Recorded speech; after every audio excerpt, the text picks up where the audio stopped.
The Star-Spangled Banner, originally titled The Defense of Fort McHenry by Francis Scott Key. Tune to Anacreon in Heaven.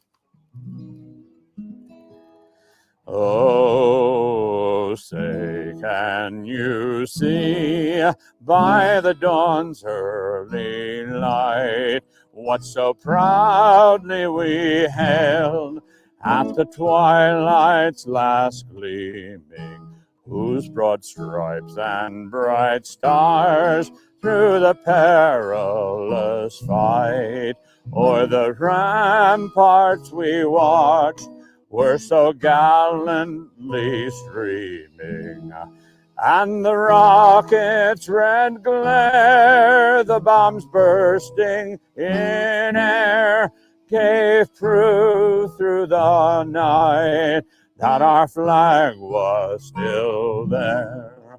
Oh, say, does that star-spangled banner yet wave o'er the land of the free and the home of the brave?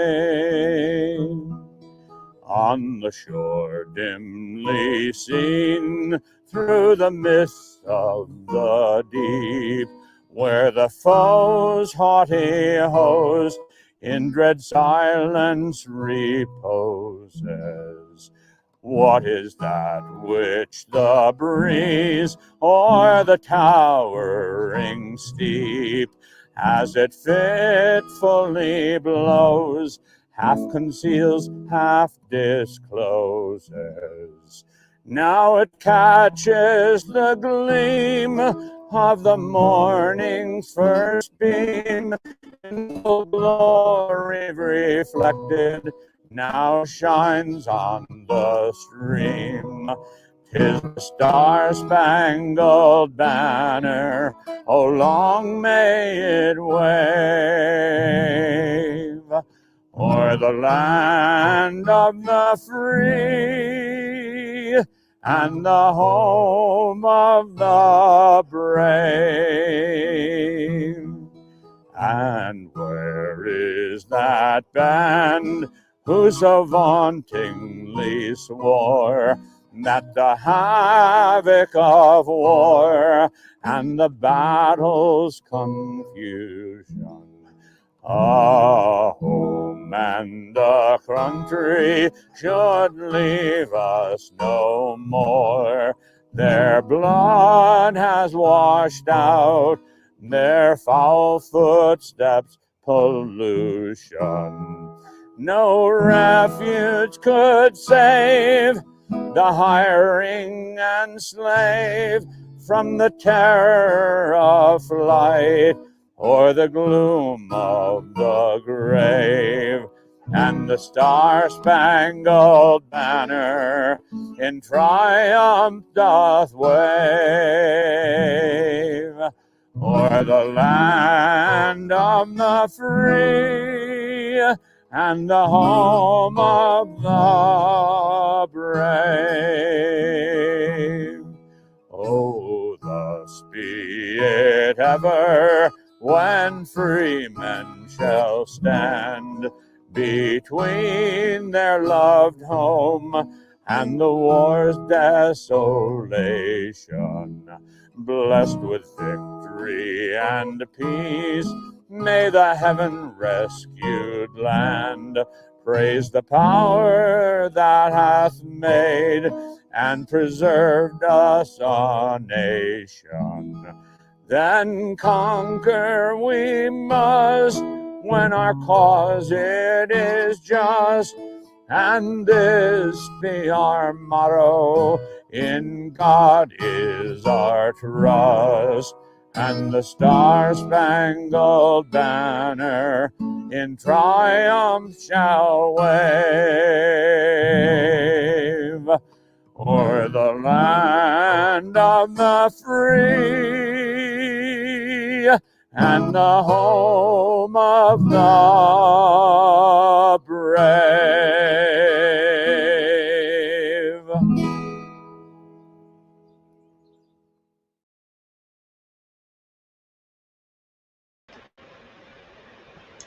And there we have it. Land of the free, home of the brave. Welcome, everyone. Normally, I'm not on cam, and normally I have a much better voice that doesn't sound gravelly. But I spent almost 10 hours all day Saturday outside, running around like a crazy person at the Maga event, screaming and having a great time. So I'm a little sunburnt, and my voice is shot. But hello and welcome, everybody. Let's get some vape going on here. Hello, hello.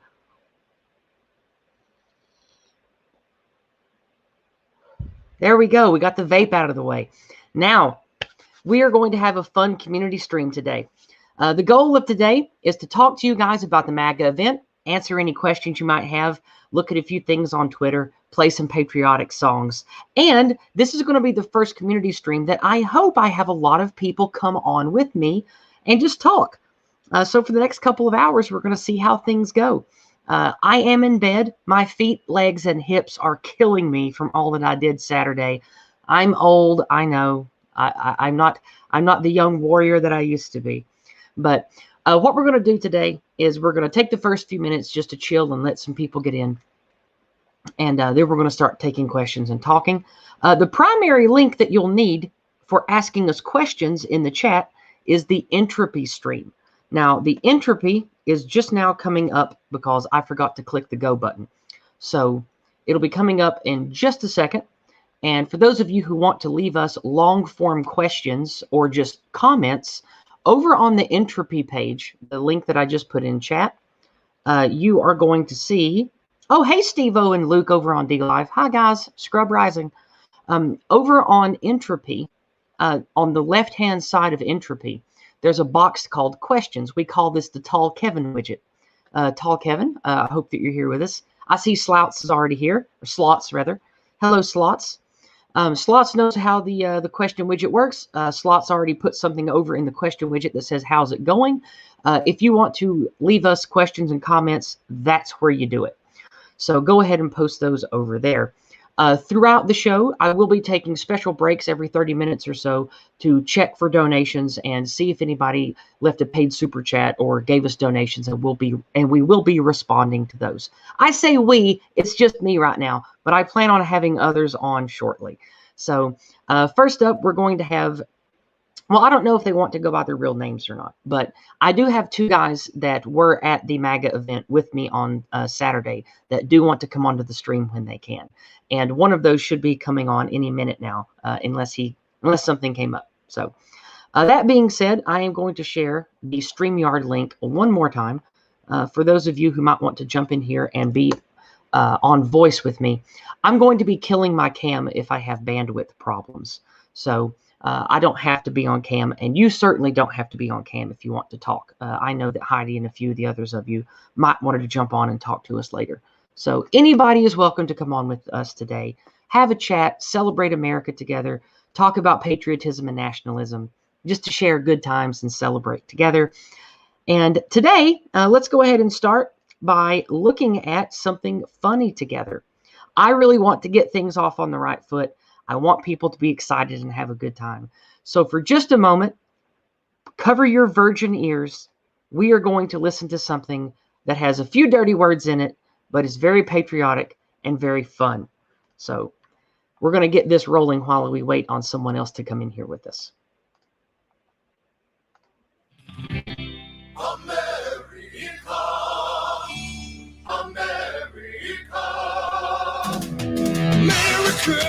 fuck yeah! Coming again to save the motherfucking day, yeah, America! Fuck yeah! Freedom is the only way, yeah. Terrorists, your game is through, 'cause now you have to answer to America! Fuck yeah! So lick my blood and suck on my balls, America! Fuck yeah! What you gonna do when we come for you now? It's the dream that we all share. It's the hope for tomorrow. Fuck yeah! McDonald's! Fuck yeah! Walmart! Fuck yeah! The Gap! Fuck yeah! Baseball! Fuck yeah! NFL! Fuck yeah! Rock and roll! Fuck yeah! The internet! Fuck yeah! Slavery! Fuck yeah! Fuck yeah!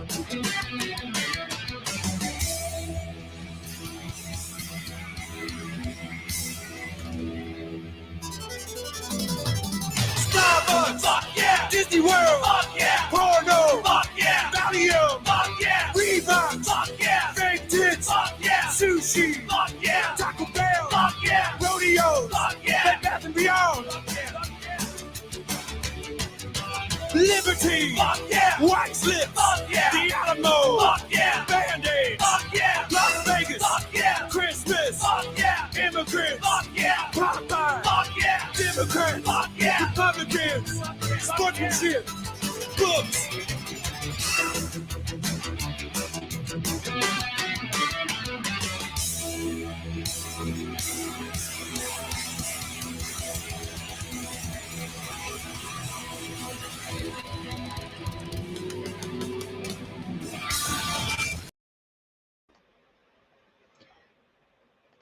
And how much fun was that? I haven't heard that song in so many years, I've forgotten most of it. Has a lot more dirty words and naughty things in it than I remember. That's probably because I'm old now.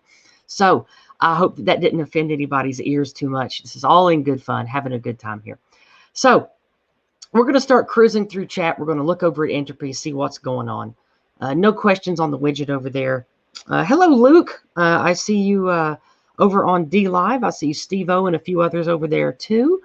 We've got, oh, hey, Steve. White Healing is here. Hello, White Healing. P227.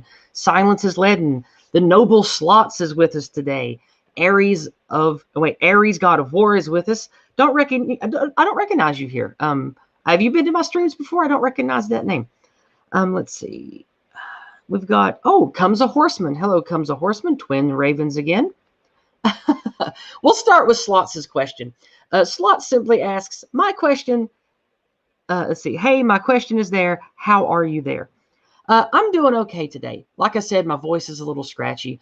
I'm in good spirits. I still feel like we have a lot of troubled times ahead.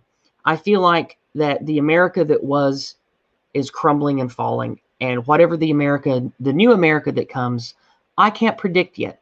But after the MAGA march on Friday or on Saturday, after the response I've seen from it all across social media, the way I've seen the media respond to it, seeing what's coming out about the corruption being exposed and there already being arrests being made about the voter fraud and voter manipulation, I'm feeling pretty good about our stability and the hard times going in our favor going forward. So I am in a good way right now.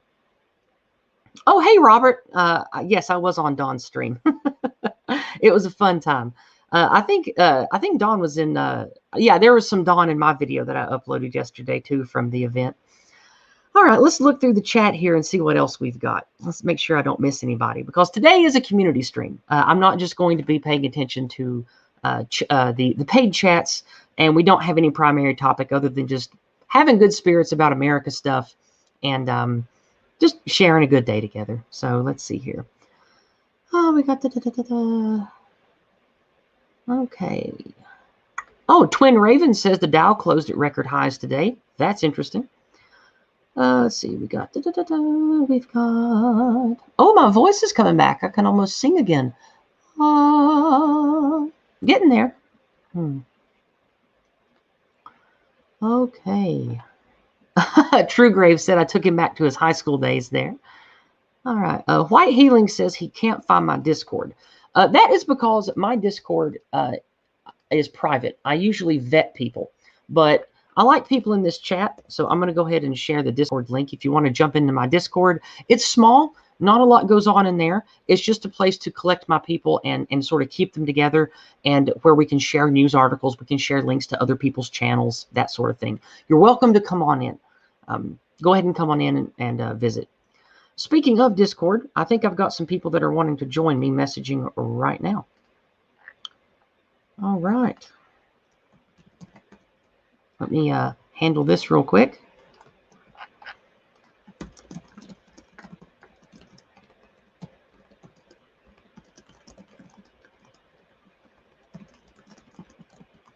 Boom. Okay. Okay, there we go.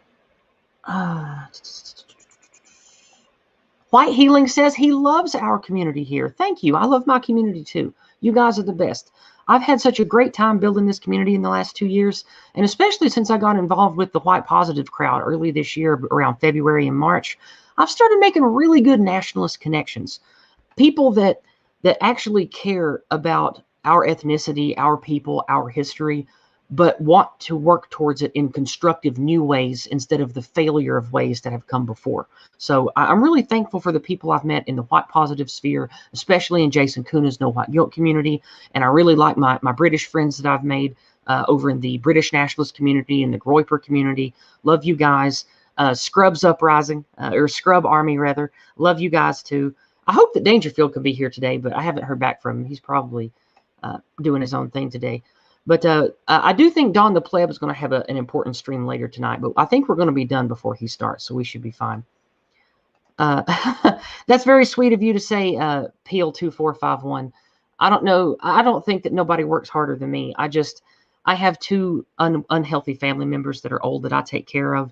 And I have to try to make money with various work contracts and stuff I find around here in the middle of nowhere. And I also try to do activism and keep up my channel and stuff. So I don't know if that means I work harder than anybody, but I definitely do stay spread thin these days.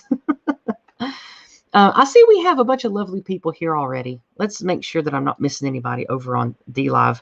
Hey, Handsome Horse. Hello, friend. Hopefully Mama will be around soon, too. Good to see everybody over there. He linked the Pepe in a wheelchair. I feel you, especially after these last few days. I definitely feel you. I'm not young and capable like I used to be. Over on the question in the Tall Kevin widget over on Entropy, I see Heidi says, I was hearing the state of Georgia may throw out the election and have a do-over. They may. I don't know what's going to happen, but I do know that in accordance to how the laws work, they're going to have to wrap it up soon, because I know that the deadline's rapidly approaching to have everything bundled up for the Electoral College to act. So times are interesting. We're definitely going to see. All right, let's go over to. Oh, hi there, name to play. Welcome to my DLive. Now let's go see who is over ready to come in. Okay, we don't have anybody in the green room, so nobody ready to come in just yet. Hello, Nancy. I see your heart there. Good to see you. Hello, Steve. Let's see. We've got anybody else? Anybody else new? Visionary Companion. I don't recognize you. Let's see. Let's get this advocate, just open, smart, hipster. None of that really interests me. Let's see. Visionary Companion. Like I've talked about many times before, I think that it's wise to avoid the JQ conversation, because regardless of who's right or wrong about things in regards to history or who may or may not be overrepresented in the organizations that are doing harm to us, bringing up the JQ and talking specifically in negative tones about entire groups, whether ethnic, racial, religious groups, it only makes us look like we are trying to put down other groups, and we should move the focus to what we are about and what's positive for us, and frame things that are against us as simply being anti-white or anti-Western, anti-American, that kind of thing. Because it's more empowering for us and reaches more of our people if we frame things in a positive light about us instead of making light of negative things about other groups. So that's why I don't like to talk about JQ stuff. I don't think that it's valuable or helpful.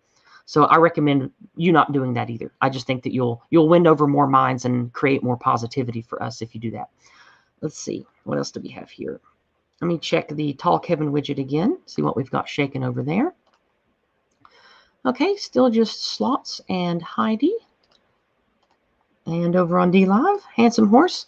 I do agree with you, Handsome Horse. Handsome Horse says also JQ talk scares normies and kind of makes you seem like a maniac. And I definitely think that that is true in a lot of cases, especially people who have been, let's say, radicalized by certain types of people in universities. All right. Oh, he also says you can have that kind of talk with them privately over drinks at a campfire. Yeah, I agree. That's sort of like university or grad school level talk if you want to go into particulars of things. All right. Let's see. If you, Architect of Fate says, if you stayed for the bad ideas Don had after dinner, you would still be dead.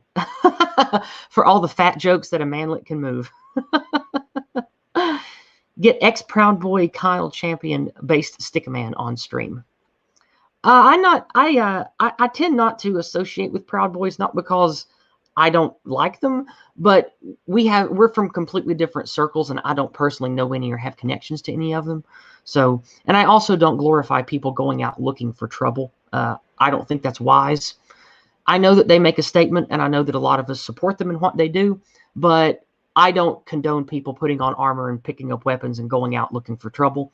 I think that's how we get our property taken away, and that's how we end up in jail.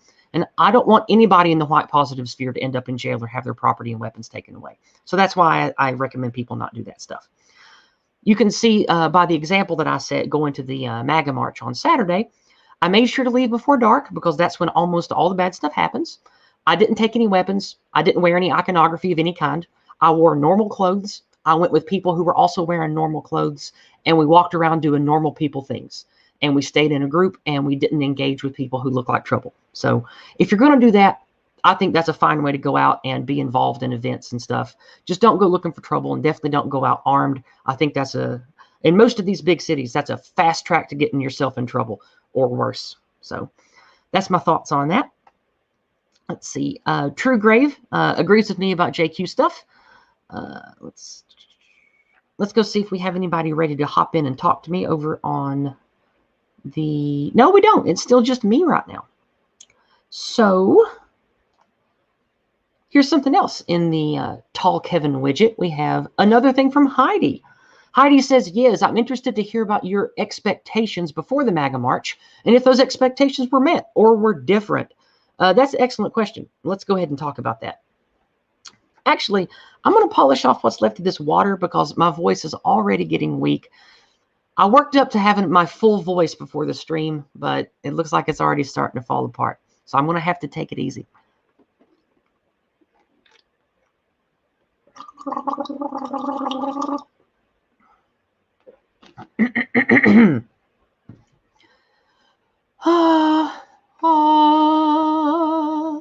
Okay, that's a little better. As far as my expectations for Saturday, I fully expected, because of the clack and because of what I feel coming back from me from all the avenues of social media that I dive into, I expected there to be a tremendous turnout. What I was surprised by was, number one, how positive all the police were. I expected there to be a lot of standoffish or hostility or derision from the police that were doing all the barrier. Couldn't have been farther from the truth. I talked to several police officers in passing. I saw many police officers having pleasant conversations with the MAGA supporters. Didn't see anybody being cross. I fully expected for there to be no violence, no vandalism, no roughing it up, no fighting from all the MAGA people. And I was very pleasantly surprised that that was true. All throughout the day, all the 9 or 10 hours I was there, didn't even see a single shouting match, didn't see anybody come to blows, didn't see anybody doing vandalism or knocking over anything. In fact, it was the opposite of that. All day long, I saw people picking up trash, making sure the streets were clean, making sure to put their bottles. All the trash cans and stuff got filled up, but all the people there, they were putting their trash by the trash cans and by the big bins. So even when everything was full, people were still being as responsible as possible. And by the end of the day, everything still looked fairly clean and orderly. So just imagine if 500,000 BLM or Antifa came through your city. I mean, hell, you'd have to tear it down and rebuild the city. But when a bunch of good God-fearing nationalists come through, well, they do their best to upkeep the place and make it look nice when they're gone. So that was a nice thing to see. That I predicted that. I thought that would be the case, and I was glad that it came true. Things that surprised me that I didn't expect. I did not expect there to be. I didn't expect to hear Nick Fuentes use the term anti-white correctly. That was a pleasant surprise. I did not expect there to be such a little conflict with BLM and Antifa during the day. I thought for sure there would be troublemakers trying to stir up problems for us, especially of the Fed and media paid actor variety. All day long, didn't see one Nazi flag, didn't see any of the Fed posting outfits and stuff, like, people with the swastika armbands, people goose stepping. Didn't see any of that anywhere, not even on the fringes of the march. Didn't see anybody handing out flyers or armbands or anything that had World War II era iconography or names or anything on it. Didn't see anything like that all day. Not saying it wasn't there, because there were like 500,000 people at least, but didn't see any of that. Didn't see any journalists trying to stir up trouble. Didn't see anybody that was an obvious Fed trying to get people to start violence. Didn't see any of that. I thought there'd be at least a little bit of that we'd have to worry about, but I didn't see any. Maybe all that stuff happened later at night after I was gone. I don't know. If anybody was there and did see that stuff, please let me know, because I would like to know if you saw that stuff. I didn't see it, and I haven't seen videos or pictures of it either. So that's pretty good. That speaks pretty well that, you know, maybe we are winning. Maybe we are gaining traction and draining the swamp if we don't have paid media actors and feds trying to, you know, pin the swastika on us just for a media story or to get us arrested and stuff. Maybe that means that that we're doing good. I see Robert in chat say, who the fuck actually has Nazi flags? Feds, people that work under employee of the media, and probably Antifa. They're probably the ones that have those, because that's what they use to beat us with the anti-white stick all the time. So they're the ones that have those things. All right, let's go check the question widget again. That was a good one, Heidi. We're going to leave that for now. Slots has some things to say, and I see Pedro Garcia has some things to say too. Slots has 3 things, so we'll do Slots, then we'll bounce over to Pedro here. Slots says, how do you think the MAGA March actually came to fruition? Who made the moves? I couldn't tell you. It's probably just, you know, nationalists talk, and there was already a Stop the Steal thing going. So I couldn't tell you who started it. There might be an answer to that question, but I don't know. I don't know who started it, but I don't know. Maybe it was Trump. Maybe it was somebody in Trump's posse. I don't know. Okay. I see another thing pop up from Pedro here. Pedro, I'm going to go to your chat thing first over here. Over on the right-hand side, Pedro says, hey, Yizz, I was wondering what your thoughts were on making a deal with the Libertarian Party in exchange for them not running candidates in 2024. Sort of, I'm assuming you're talking about like how the Tories made a deal with certain voters of other parties in the United Kingdom. I think that in America that's not necessary.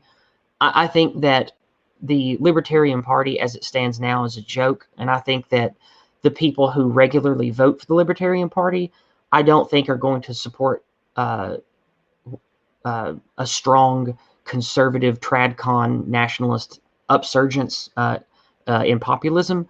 I don't think they would support that. And I don't like the idea of pandering to them. I like to lead by strength.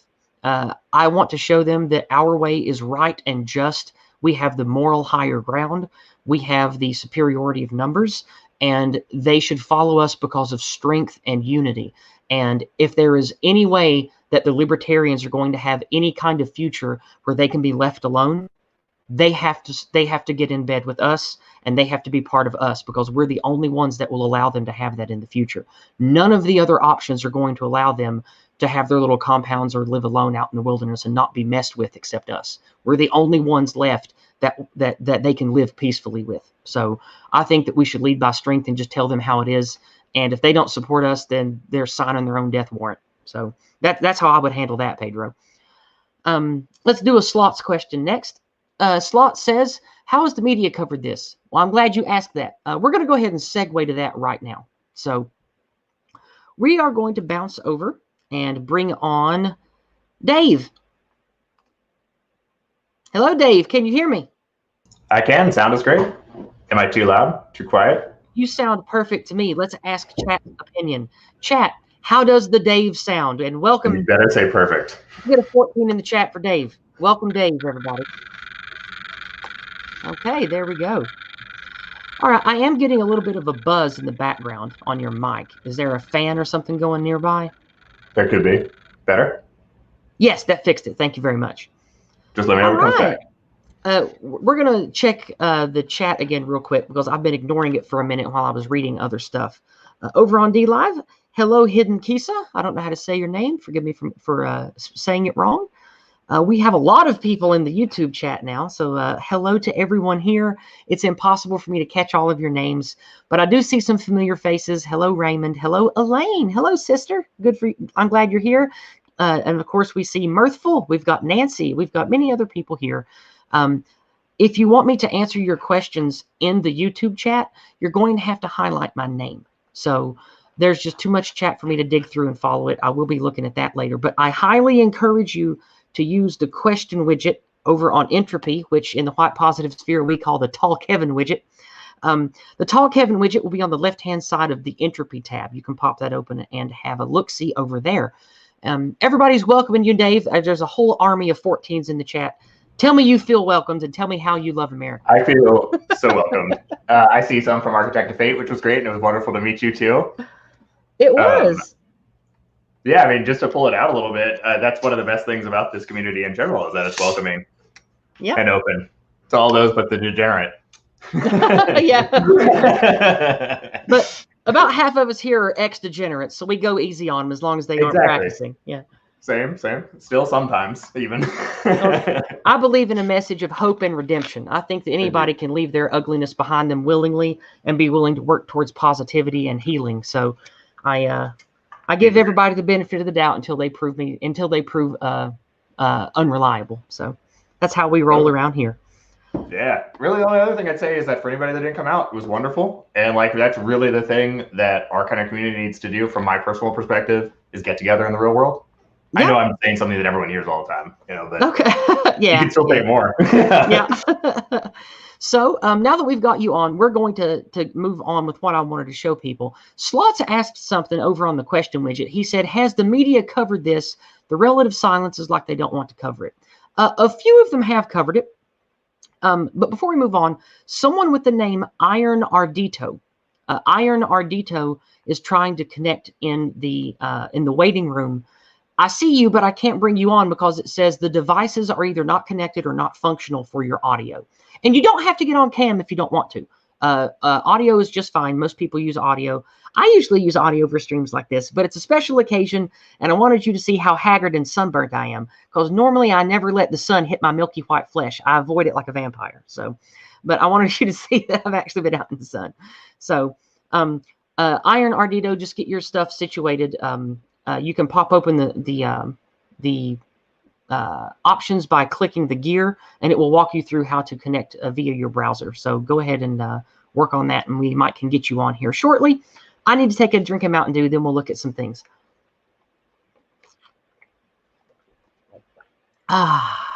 Doing the dew. Yeah, I like Diet Mountain Dew. It's like the only soda I really drink. Okay, we are going to share some things on Twitter that I have prepared. First up, we're going to look at this. Let me know if you guys can see that. I'm pretty sure you should be able to read it.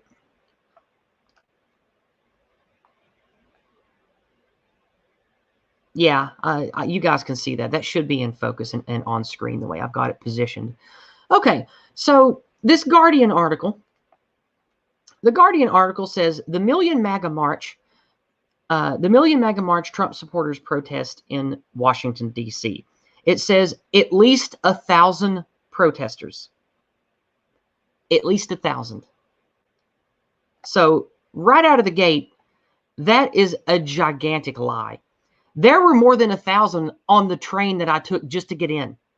Like, that's ridiculous. And I cannot believe the magnitude of that lie. Dave, how many people do you think were there? 250,000? 500,000? So I could be wrong. Yeah, that I'd actually put it around there. I mean, I'm totally speculating. That's not like something I'm good at. But I mean, even the picture they have right there shows more than 1,000. Yeah, right. Like,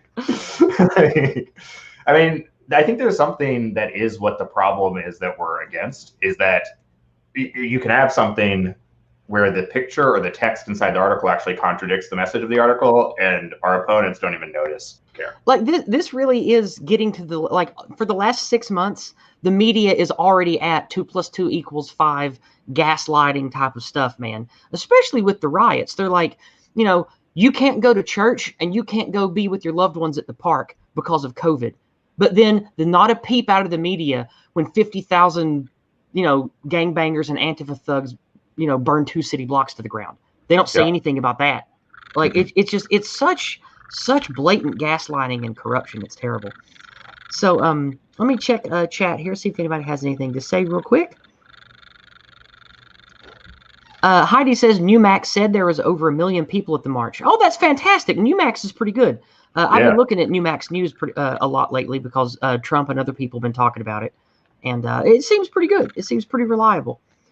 Emo Hoppian says libertarians should read Rothbard's essays on right-wing populism and Hoppes' stuff on secession and private law. I really like Hans Herbert Hoppe. I think Hoppe has excellent things to say. If you are of the libertarian right, the lower right quadrant, like I'm an ANCAP at heart, and I come from that old school libertarian stuff. That's where I came to nationalism. And I really like all that type of talk. And Hans Herbert Hoppe has really good things to say. And I definitely recommend you guys look him up and listen to some of the things that he has to say. You can find lots of his lectures and discussions on YouTube. Nancy says, what do you think about the raid on the server in Germany? I think that will pan out to be very interesting. Assuming we can actually get results from it. But I haven't read more on it yet. So let's see. Anything new? Wow, chat's really moving. This is a hopping stream we've got going here. Okay. Over on DLive real quick. Taika Suomi, my Japanese is poor. Forgive me if I mispronounced that. Says, holy cow, they do that in Finland too. If we have demos, MSM is lying. Yes, they are.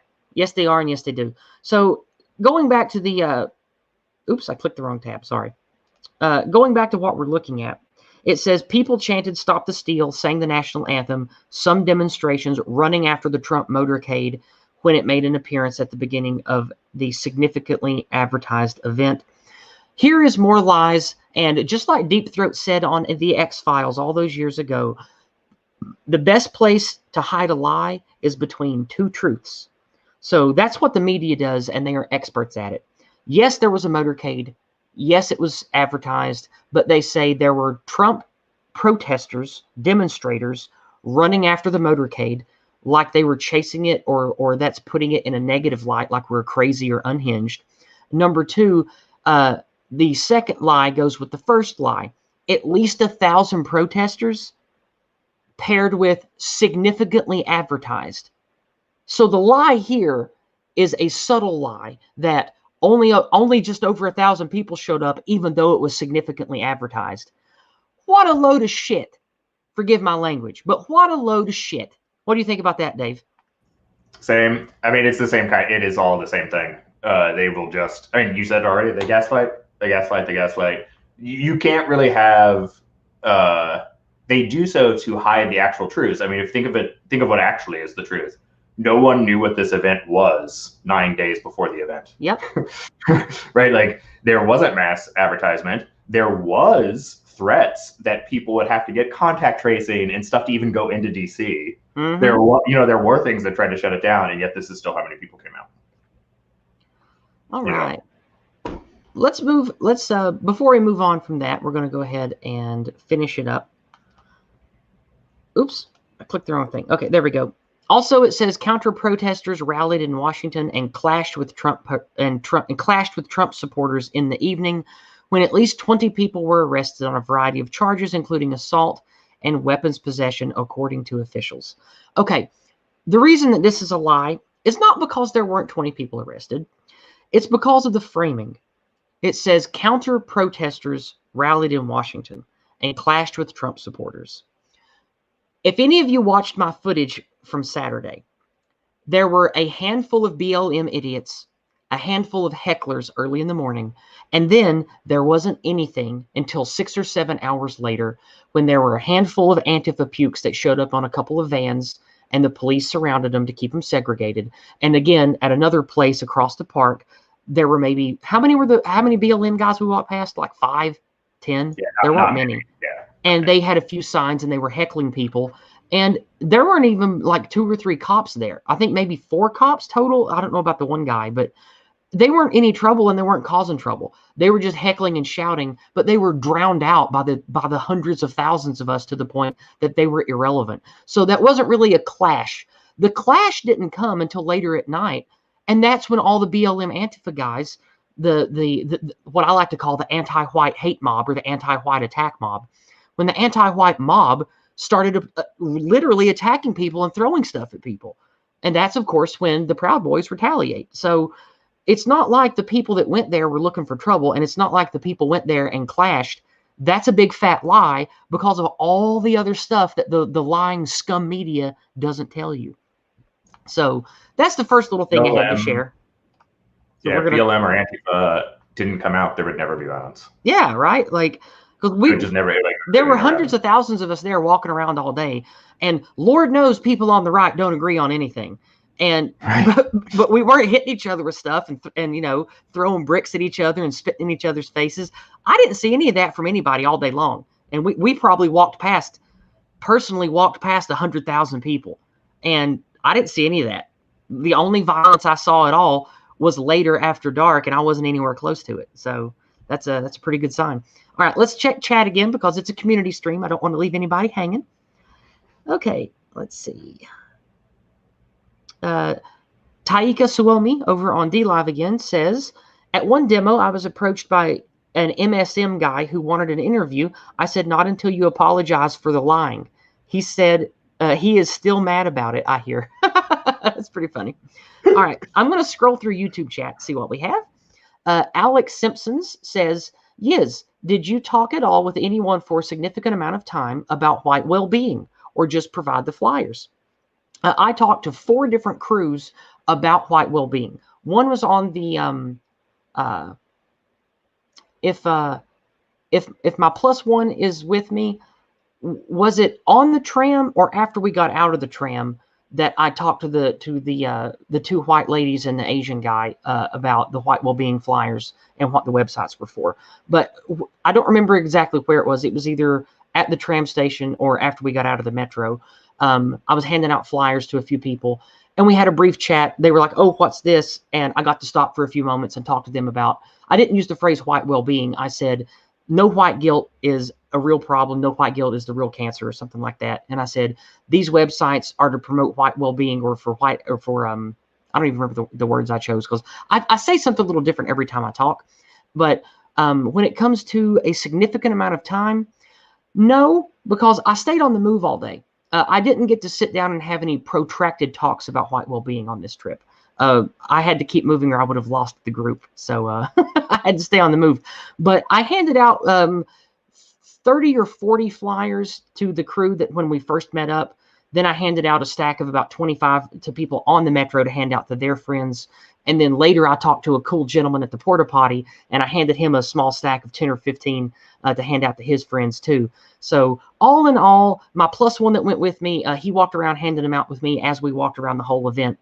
We handed out around 400, 450 flyers. And but unfortunately, we didn't have time for any lengthy interviews because everything was on the move constantly. Good question, though. Thank you, Alex. What else do we have in chat? Remember, guys, there's so much chat. I'm not going to see you unless you highlight my name.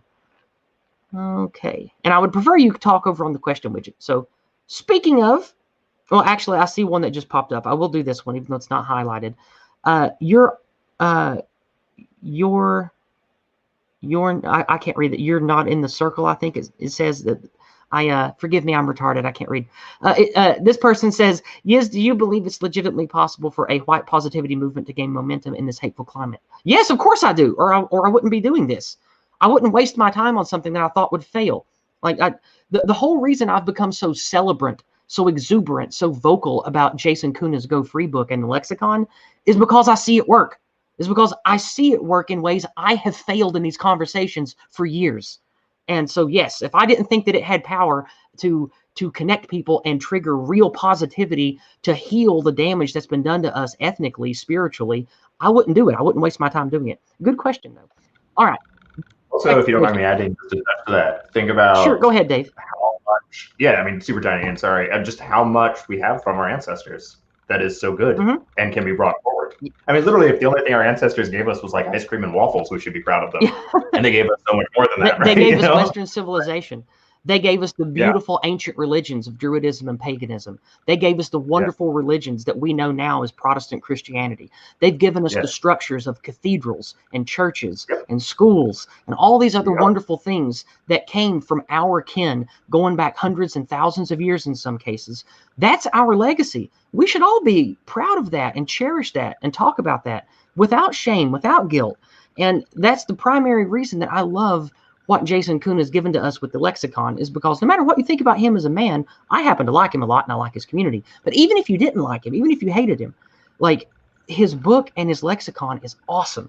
And it gets people thinking in the right way and talking the right way about how we can restore what we have lost as a people in a healthy, holistic approach. It's just great. Anyway, we're going to move over to the question widget. The Talk Heaven widget. Slot says, what examples of anti-whiteism got the best response to the direness of our situation from Trump supporters? The media slurs. The number one thing that always comes up in any passing conversation with all these MAGA types is the lies from the media and how professors and media pundits and politicians, everybody that's part of the anti-white enemy group, they always use the anti-white slurs on us. They call us xenophobes. They call us racist. They call us white supremacists. They call us, even nationalists is kind of a slur to them now, which is ridiculous. I'm never going to act like that's a slur. But they call us all these anti-white pejoratives, and that is the fastest, easiest way, in my opinion, to really snag regular MAGA people is to say they call us anti-white slurs. That's the number one way to start to break the ice, in my opinion. Thank you, Slots. Pedro on the Talk Heaven widget says, "Hey, Yizz, thoughts on making a deal with the libertarian?" Oh wait, we already did that one. Okay. All right. Heidi over on the Talk Heaven widget. I just started watching Newsmax. We talked about that in chat. So let's go ahead and skip to the next one. Thank you, Pedro. I see that they're the same question now. 420 Atheism says, how do the MAGA people treat you? According to leftists, they hate people who are different than straight white redneck men. Well, that's an excellent question. I am going to put a link in the description to a very old video that I made about 2 years ago talking about white guilt and anti-white slurs before I even knew the phrase anti-white slur. This is more than a year, I think, before I even knew Jason Kuna. So this video is about how I came to discover just how bad the lies were about our people and what we're all about. It is called... Where is it? No. I can't find it. I'm sorry. I thought that I could. It's one of my oldest videos, but I'm just not seeing it anymore. Do videos get hidden on your own channel? Because it seems like there are some missing. Are you? It seems like there's some missing. That's weird. I'm going to go to my video editor. I'm sorry to be distract, but you guys can talk to Dave if you want. Dave, look at chat and see if they have any questions for you. Yeah, totally. Just the stuff. I'm going to go look at my oldest uploads in the actual YouTube video editor and see if they're hiding in there somewhere. Totally. And I'll just kind of wax, if there's not questions, I'll just kind of wax on. Sure. About that, what we were just talking about. Okay. People, I think that a lot of people, I live in an area that is you have to be very gentle when you speak about things, and you have to introduce them in very soft ways. Okay, I found it, and yeah, it was hidden. It just wasn't showing up on my channel. And then it's set to public though. That's really weird. All right. Yeah, that is weird. Anyway, this video is 2 years old, and I'm about to share it. I'm going to share it over on DLive for people watching over there too. To answer your question over on DLive, now that I see it, Tribe Vibe, an anti-white slur is a slur that is used against white folks of all types. And yes, your example, cracker, would be one of them. That would be an anti-white slur. That's correct. Anyway, this video is back when I was not so sure of myself and the focus I needed to take. But it is a 20-minute discussion where I talk about realizing I am from where all of the anti-white people, the anti-white narrative says the most evil, redneck, bigoted, monstrous people are from, are where I'm from and where I grew up. And this video is about how I experienced almost none of that, and almost everything about that narrative is complete hogwash, because if it was true, I would have come across it and I would have seen it or been a part of it, just because of where I grew up and who I was connected to. So that's a really good old video of mine. Don't get upset with me if I use words you don't like. I had a lot of things to sort out, and I realize now the value of using certain words and not certain words. But I think I still did pretty good back then. And I knew to call it white guilt and stuff. So please enjoy that video some other time. It's good, and it touches on what 420 asked. Now, I do want to go back to more of what 420 atheism said. The 420 the MAGA crowd are, in my opinion, far too accepting of degeneracy, weirdos, and problematic outgroups. These people are like full on, let's dial CivNat up to 11, just let's take everybody patriotic and let's put them all in one bucket. You had gays for Trump. You had trannies for Trump there. You had blacks for Trump, Asians for Trump. I saw people there that were old, handicapped, gay, straight, trans, black, every color under the rainbow. All of them celebrating and dancing together. MAGA people had MAGA people of different color skin than mine had American flags and Trump painted on their faces. And you could even see some of it in my videos. Like I videoed, I think about 35, 38 minutes worth of footage that I was able to put together. And you can see all matter of, non-heteros and non-whites all throughout the mix. Not once all day long did I hear anybody call somebody a racial slur, didn't hear anybody call anybody a F-bomb. I didn't see any animosity over what the mainstream media would call, bigotry and homophobia and that sort of shit. I didn't see or hear any of that. Did you, Dave? No, definitely not. Yeah, no chance, actually. All right. Oh, maybe we got iron. I think we have Flagman. Yes. Flagman, I added you to the stream from the waiting room. Can you hear us, and can we hear you? I can hear you guys loud and clear.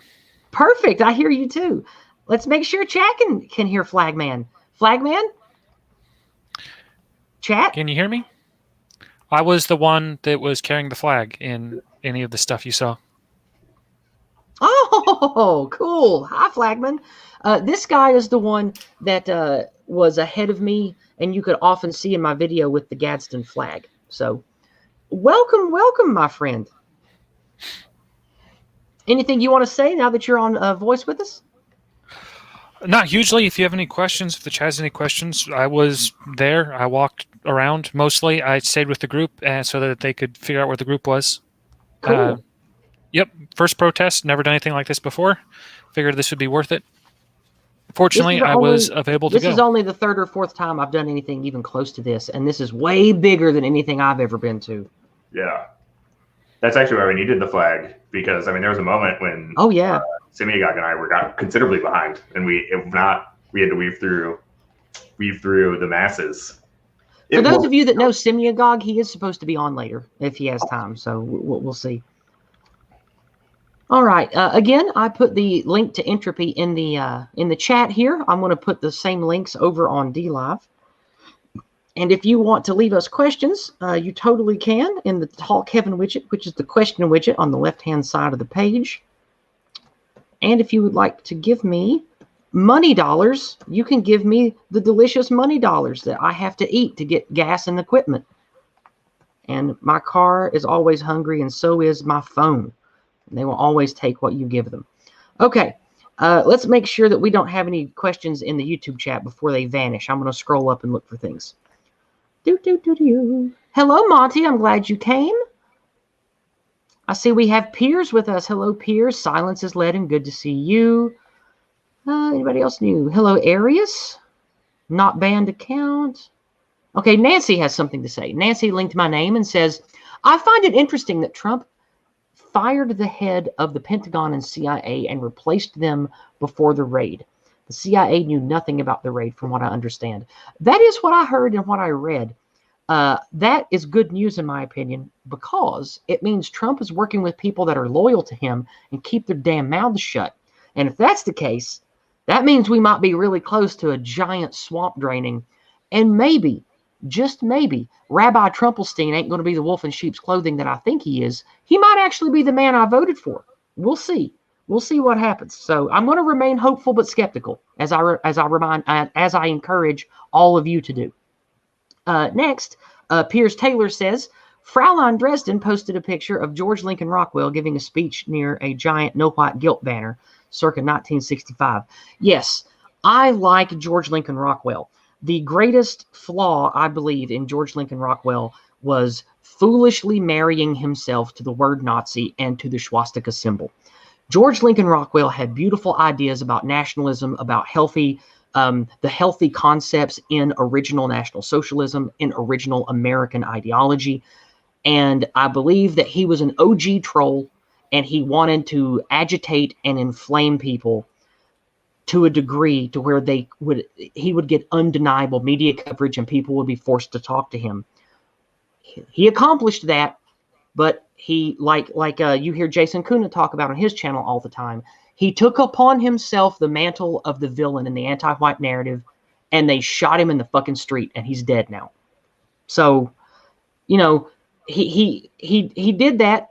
He got famous, and I know about him because he got famous, and I've been inspired by some of the stuff he said. That's true, but he's dead, and I think that he shouldn't have used the swastika and the word Nazi because they just, Trotsky and the others were right, man. Back in the 40s and 50s, you make that have an unavoidable stink, and then of course the noses who shall not be named, they've also weaponized that against us since the whole 8 Guerrillian stuff, and it's just, it has become so dangerous and, in my opinion, moronic to use that iconography. I wish George Lincoln Rockwell hadn't have done it, and I think he could have gone a lot farther and had a much better career at what he was about if he had avoided that. So that's my opinion on that, Pierce. Thanks for bringing that up. Let's see who else has something to say to us in chat here. Either of you two want to add anything to that while I scroll through chat? This is Ledin that said we're lucky the same thing didn't happen to Enoch Powell. I think that in a sense it did. I mean, obviously he didn't die.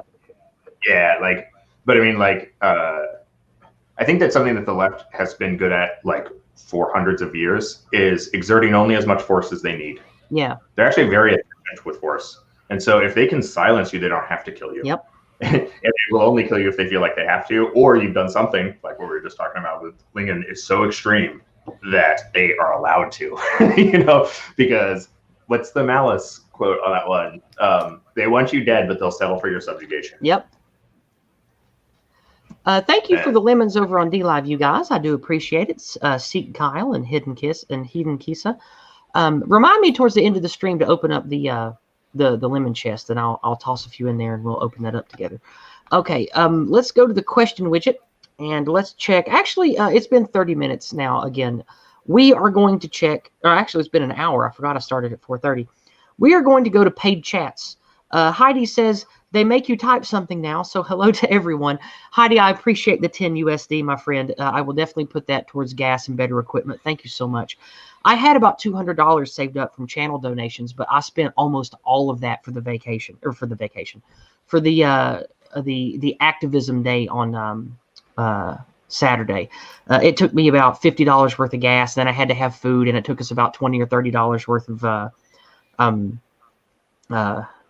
what do you call it? Metro fee. But we had a wonderful person give us $50 from the Discord to help us with the Metro fare. So that was fantastic. It was a great time. It was a great time. And there was something else I was going to talk about when it comes to money.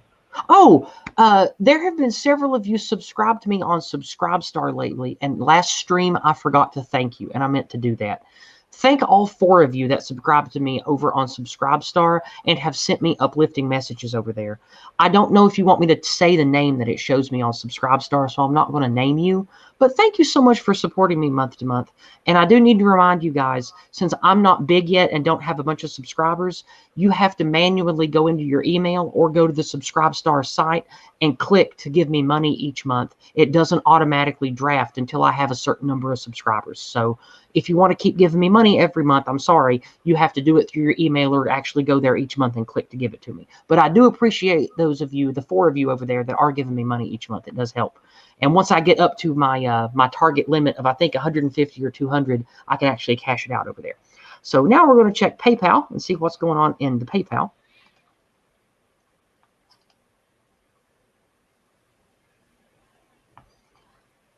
Okay, not seeing anything new here. PayPal does take a while to refresh, so we're going to check Cash App and see what's going on Cash App here. Okay, Cash App is also showing no new activity. And PayPal's also blank. So we are in the home stretch now. We're going to go back over to the question widget and see what Pedro Garcia has to say. He says, thoughts on making sanctuary cities against abortion and passing zoning laws and new taxes to drive up the cost of abortion and make it unpalatable. Sorry, not unpalatable. Correction, make it unaffordable for most people. Also, thoughts on putting tariffs on Germany for banning homeschool. Let's do the Germany thing second. When it comes to making sanctuary cities against abortion, I am unfamiliar with the particulars of Roe versus Wade, but I know that it is a straining of the federal courts and constitutional law. And I remember from studying it 15 years ago that it was really shaky and I didn't like it. So I don't know if there's wiggle room there to fight it on legal grounds from the states or not. But I do know that all the Supreme Court justices we have, even the conservative ones, say they're not interested in revisiting Roe versus Wade for some reason. So I don't know if it would be possible to create a sanctuary for something like that, because I don't really know how that works. I'm not familiar enough with how creating a sanctuary zone for a thing works legally. Like I know the basics of it is you just declare, hey, we're not going to enforce such and such, or we are going to do this or that. And I don't really know, so nah. I wish I had more to say. What about the panel? Are you guys more educated than me on how that stuff works? What do you think about that question? Not on the specific law, but I think that there's a political will. I know from reading, I know there's a connection to Roe v. Wade and an amendment that doesn't really make sense, and that even people that support that think that the legally it's pretty weak. But I don't think anybody's going to go against it. And I think you need to take an analogy to other things the state does, like say, what would be good? The TSA. TSA is a perfect example. No one will ever shut down TSA, no matter how stupid it gets, because the first politician that shuts it down, if there is an attack afterwards, that politician is done forever. It doesn't matter, So like, it's kind of the same thing. It's so politically damaging to go against it that very few people will really push hard enough to go against it. So that's what has to change. We have to make it not be damaging to go against it. It's almost like political will has to change or something like that. I can speak a little bit more to the legal side of trying to make a sanctuary city to block out abortion. Please do. First, the Roe versus Wade got replaced in '92. It was one of the things Ruth Bader Ginsburg was involved with in Planned Parenthood versus Casey, which put a thin veneer of respectability on what is a clearly garbage decision in Roe versus Wade. And so that says that you can't put an undue burden on getting an abortion, is, I believe, the language from the case, which means that if you were to city and try to block abortions in any way, they're going to come in and sue you and try to do things. On the other hand, what you're talking about is effectively the strategy being used across many southern states, in that they will try to, say, require the doctors to have admitting privileges or make sure that all the licensing is up to snuff with the main goal of trying to end it. I know the state of Missouri has one abortion clinic, and they've been fighting back and forth in the courts on trying to shut that down for about 2 years now on the last one, using essentially the same tactics you're talking about. However, unless you get Planned Parenthood versus Casey overturned, you're not going to be able to make any real progress. Further, a sanctuary city is really effective if you don't enforce something. If you're trying to enforce something, then you start having more problems because they can come at you in the courts. But if you don't do something, well, it's really hard to be held legally liable for that. Okay. Thank you for sharing that. I don't have any more input because, like I said, I'm kind of ignorant of that stuff. I don't know a lot about things unless I study them, and I have a terrible memory. I've been hit in the head a lot, and I've done a lot of drugs. So I also have ADHD. I don't take medicine for, so that makes things hard. Before I get to that next question on entropy, I want to see what Nancy Drew says here. Nancy says Biden wants to make late-term abortion readily available and make it federal. Yeah, well, Biden this, Biden that. That ain't going to happen. I did a huge video on the awfulness of the Biden plan already. We already are all very familiar with all of the floodgate of slippery slope shit that would happen if these asshats got in power, because we know what they would do. We've seen what they want to do. It's terrible. I agree with you, Nancy. Like, They want to push forward all this progressive insanity, and we have to fight it because our very livelihoods and even the possibility of a decent future for our children depend on it. So we're definitely going to fight it because, I mean, you're right. All right, let's see. Over on the question widget. Oh, yeah, Pedro also said our thoughts on putting tariffs on Germany for banning homeschool. I don't know enough about that to have any opinion. Do you guys know anything about that? Because I don't. Yeah, I don't. Only the vaguest cultural terms. Germany is very afraid of anybody that thinks differently than the standard. It has to do with what happened in the aftermath of World War II, that they're trying to stamp out anybody that doesn't think basically the official line. And whenever you have someone being educated that's apart from the public school, you have them be able to think for themselves and do their own thing. So they don't want that at all and have been against abortion for years. Okay, thanks. Yep. Could you guys hear that buzzing? I could. Okay. Well, that's a garage door on the other side of the house, and for some reason, it makes a buzz happen over here. It's weird. But anyway, that's just my mother going in and out. It'll be fine here in a second. Sorry, there's nothing I can do. All right. Thank you for all that stuff, Pedro. We're going to move on to Captain Penguin now. Captain Penguin says he asks about the Rockwell no white guilt picture because it's part of an online campaign to slander the no white guilt phrase by trying to associate it with terrorism. Okay, I didn't know that. I never heard that before. He says you can see a ton of examples on, and he linked me a Telegram. Let me see if I can get there. There it is.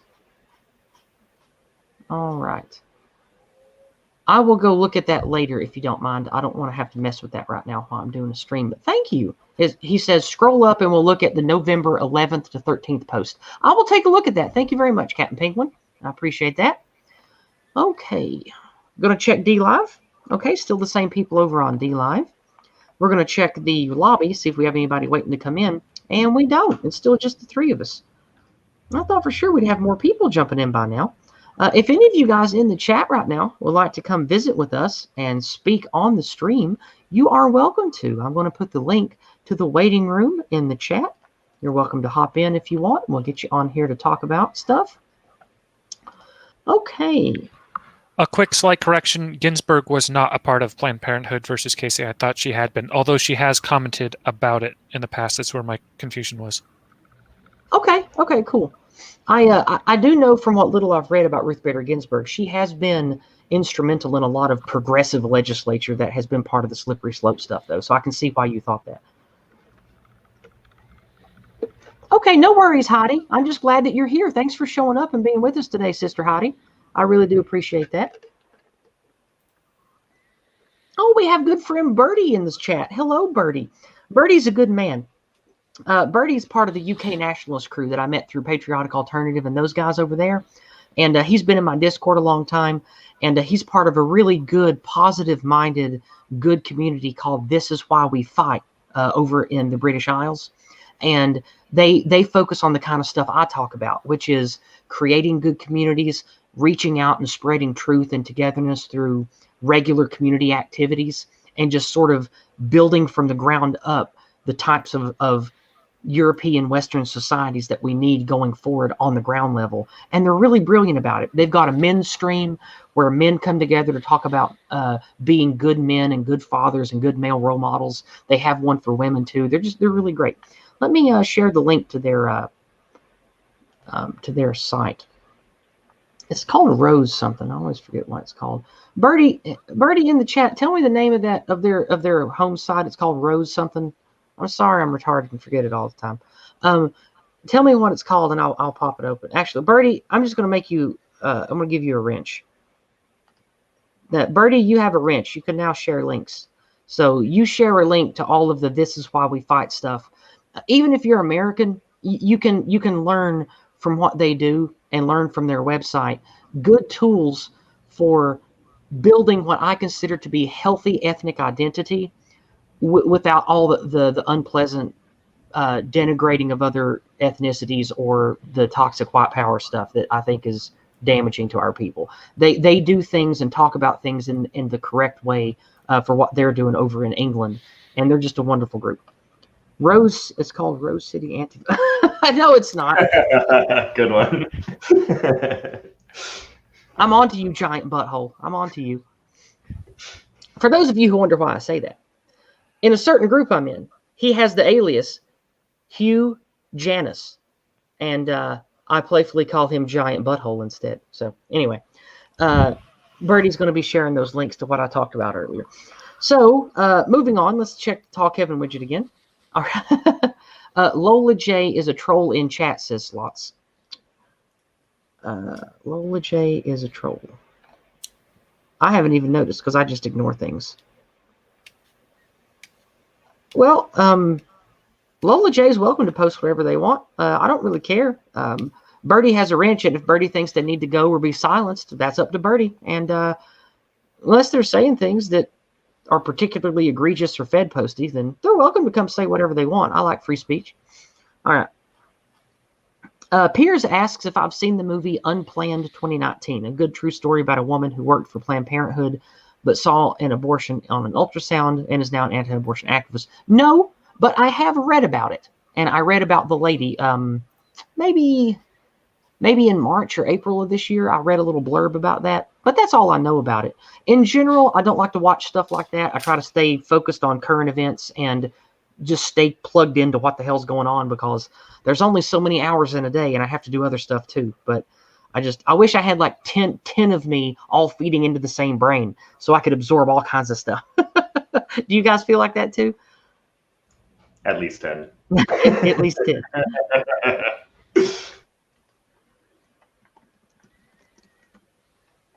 Oh, okay. We got Sergeant Sniper going to come on. He's here. Hello. Greetings. Actually, that's S Sergeant Sniper. I've been saying it wrong the whole time. Do you want The me to Staff Sergeant. Yeah. Do you want me to actually say Staff Sergeant? Because I know Marines are picky about that sometimes.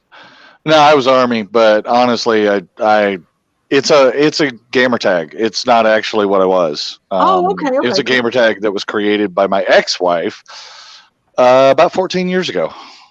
So I'm not super picky. A lot of people call me Sarge. A lot of people call me Sniper. A lot of people call me asshole. Welcome, my friend. I had a blast with you guys on Saturday. Did you have a blast at the march too? That was very heartening. That was that I have not seen the right be willing to do that for anything other than the March for Life ever.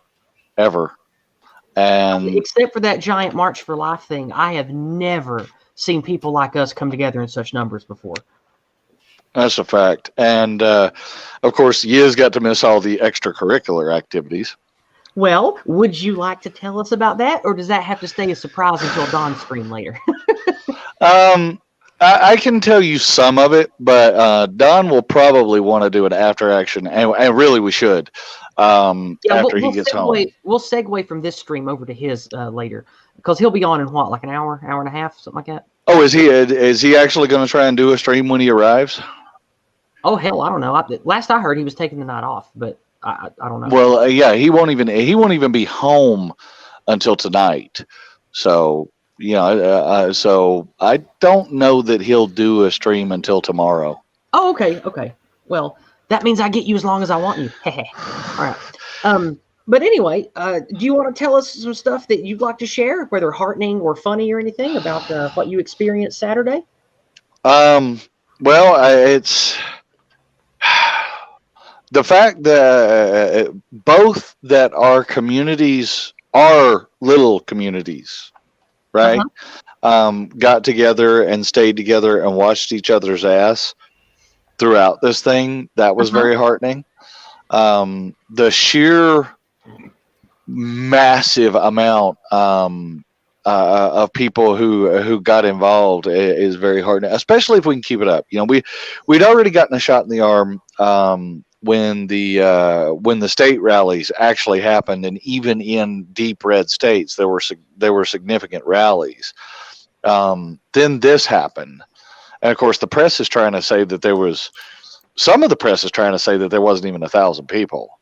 Yeah, and it's like, okay, I've got aerial shots that say "kiss my ass." Yep. But so that's very heartening, especially if we can keep some form of momentum. We were talking about it at dinner that it needs to be that Atlanta is the next big ground. And that does get tricky because not all of us have a budget to constantly be doing this, but Atlanta needs to be the big ground, the next big ground, or needs to be triple digit, 6 figures at Atlanta. And we need to do it all the way through. Yeah, one thing I'll say to that before we welcome Enormous Rectum here. One thing that I'll say to that is somebody on Twitter said something to me about how it might have been a waste of resources to do this now when we might have to do it for real in January with the whole, showing up at DC thing. And my response to him was, just like you do drill, just like you do combat katas, just like you do meditation and forms in Kung Fu, this was a good exercise. It gave us strength and spirit and unity and showed us that we could do it and showed us that it felt good to do it. So it was like exercising at the gym to make yourself stronger. But you also don't want to work out too much because then you get sore and you get too tired to do anything when it's game day. So if there is a point, if shit does hit the fan and we have to do something unpleasant come January, do you think that we maybe should ease up on the gas a little bit with the activism between now and then, and sort of stay on the plan for that? I honestly, I'm going to take a different tack on it and say that effectively, this is what happens in the next couple of months is probably the last chance we have to keep the cold Civil War cold. Yep, that's why I'm so active right now. And the only way to keep it cold is for us to continue to come out.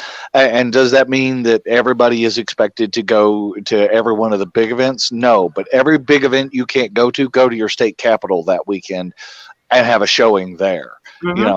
Keep filling up all the Capitol steps all the way across this country and make it very clear to the people on the left that, okay, we better not pull this stunt again because they're angry.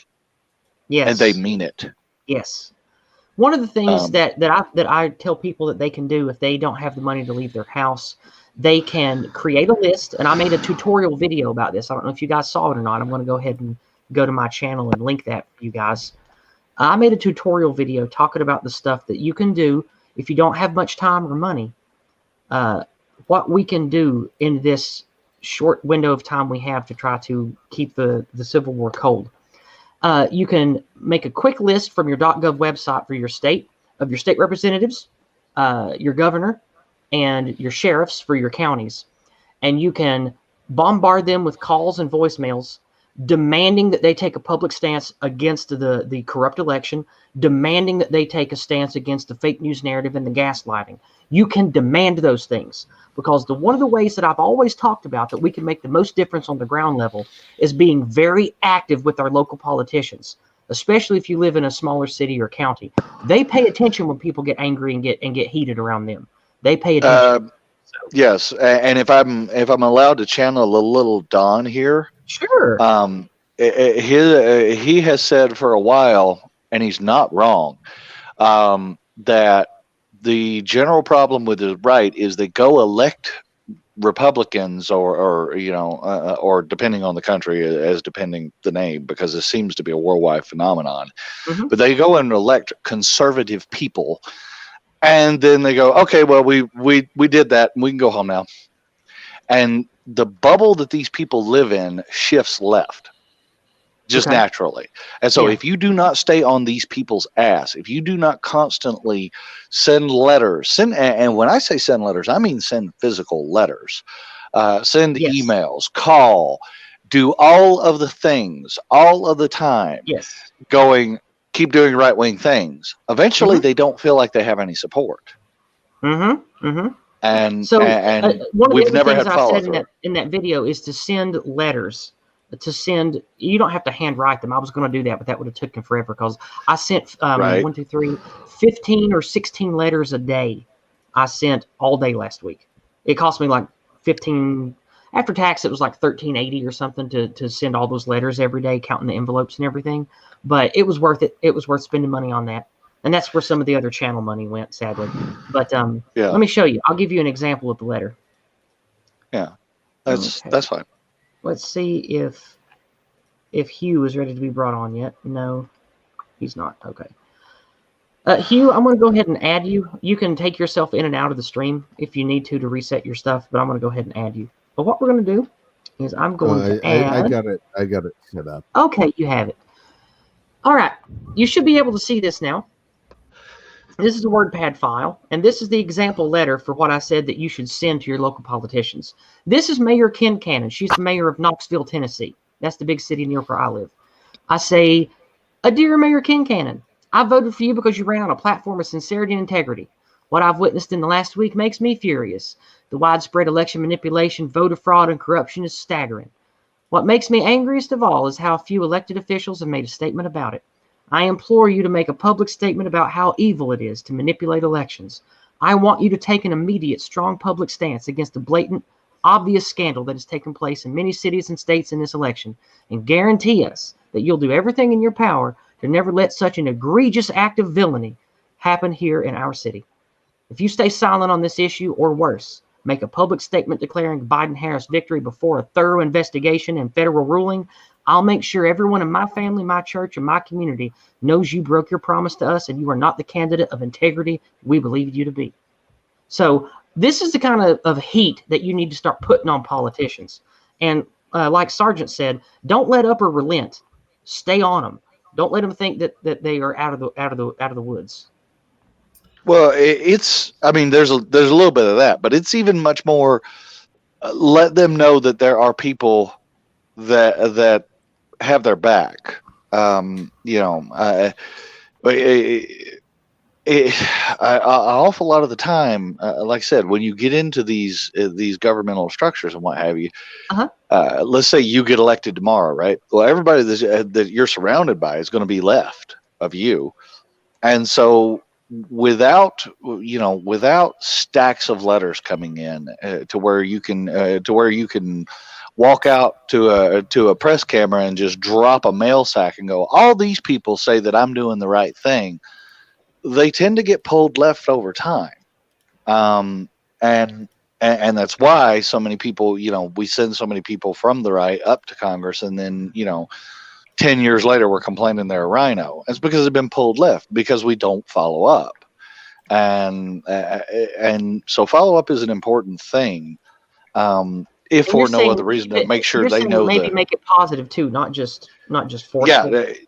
Don't necessarily go negative. Just look, I know this has to piss you off. It pisses me off too. And if you're willing to say something, I'm willing to help you. Things like that. It doesn't always have to be a stick. Sometimes it can be a carrot. Well, I guess I'm sort of maybe I'm a little more cynical. I just sort of believe that all politicians just are a little bit shady and corrupt, and they're only going to respond to, oh no, I don't want to lose my job, or I don't want to, that kind of thing. Maybe that's a little too dark and cynical of me. Maybe I should be more like what you say. Well, it's both at the same time, because the reason they wind up moving left is if the only thing you hear is people to the left of you, and you don't see the support from your own base that like Trump sees his support and seems to be willing to keep going. If you don't see any support, then you feel like you have to start moving that way. And what I'm saying is, if we show them the constant support, they will feel like they have some political capital to actually say anything right wing. Okay. And I think sort of like how PA does, Patriotic Alternative does over in England, they do a lot of positive community events. And I think that's a good way to, if we can start organizing stuff here in America, we could even call it something non-political. Don't even have to use the word patriot or nationalist in it. Just call it, every month you have America Day. Like the third Sunday is America Day each month. And here in our town, we get together and we talk about all the great stuff in American history that happened in our town or happened in our county. And you invite people from church, you invite people from your gun club, people that are naturally going to be in our bucket of politics anyway. and you get them there. And then you start sending letters and invites to your local politicians to come join in the fun. And I think that would be a good way to go about using some positive, healthy community to get your local. That's actually a different tactic. That's actually a different tactic than I've heard, and I like it. So I might have to write that down somewhere. I know I sound like an idiot, but I'm actually really smart. So I actually have a counter to Sniper's point here. How's my audio coming in? Your audio is smooth. You could be a little louder, but I can hear you just fine. What about everybody else? All right. Well, I'll wait for other people. If I can adjust this, I will. He's good enough anyway. Yeah, go for it. Yeah, go ahead. Yell at me. Tell me I'm an idiot. Yeah, well, no, I don't think you're an idiot. I also don't think people just natively move to the left because that's what they're exposed to. It's people tend to move to the left with things they don't know about. Like the most conservative person you find is somebody who knows the most about that topic. So what you have where people natively move to the left on a general standpoint is because the media, the education system, and everything else is so over-encompassing and overly broad. It's, oh, well, somebody's speaking on this. I don't know about this, so there's a problem with everything. They're, probably right to some degree where there's a problem with it. But if you this is the truth lies in the middle thing, isn't it? Yeah, well, kind of. It's like the most conservative people you will ever find. And not necessarily conservative as in conserving tradition, but okay, Elaine. Conservative. I hope that you have a good evening. Thank you for joining us while you could. I'll talk to you later. Sorry, go ahead. Yeah, no, like conservative, more of like the conservationist type, where you had what was it in the Midwest? I think it was in like the 50s and the 60s. They basically started the conservation movement because they almost made the waterfowl population extinct because they were overhunting, and it was the people who relied on that food that went, no, we will conserve this resource. It's not the traditional way of doing things, but it is the correct way of preserving this resource for future generations. So the most conservative people you find, as in preservation of a resource, not necessarily tradition, are people who do it for a living, who are heavily ingrained in it. Yeah. So those are the people that anybody on the right needs to highlight, because it's not the academic from their ivory tower going, theoretically, things could be different this way. It's the person who's done it both ways and go, no, that fails.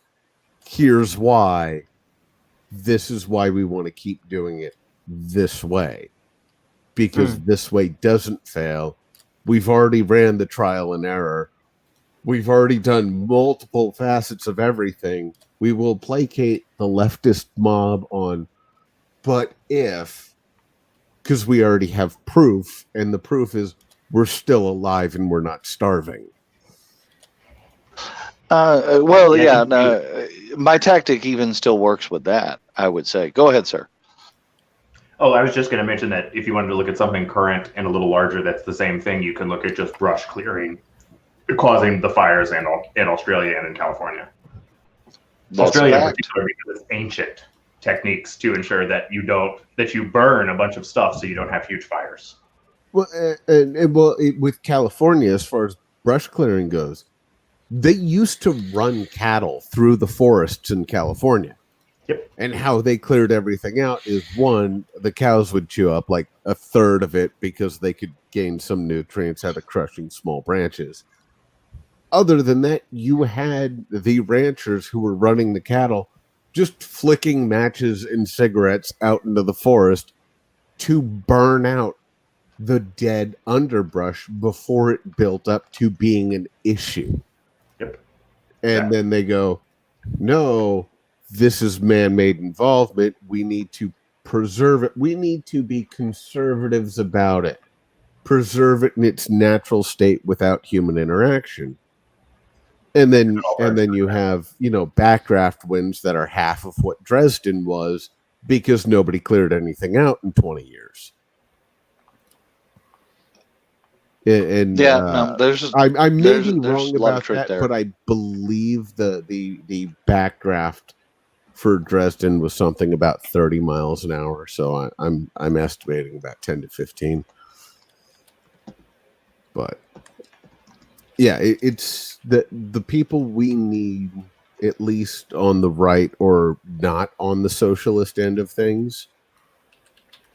The ones we need at the front of this are people who are in the field, who know it in and out, because those are the ones who will trounce any academic going, but theory, because they have practical experience.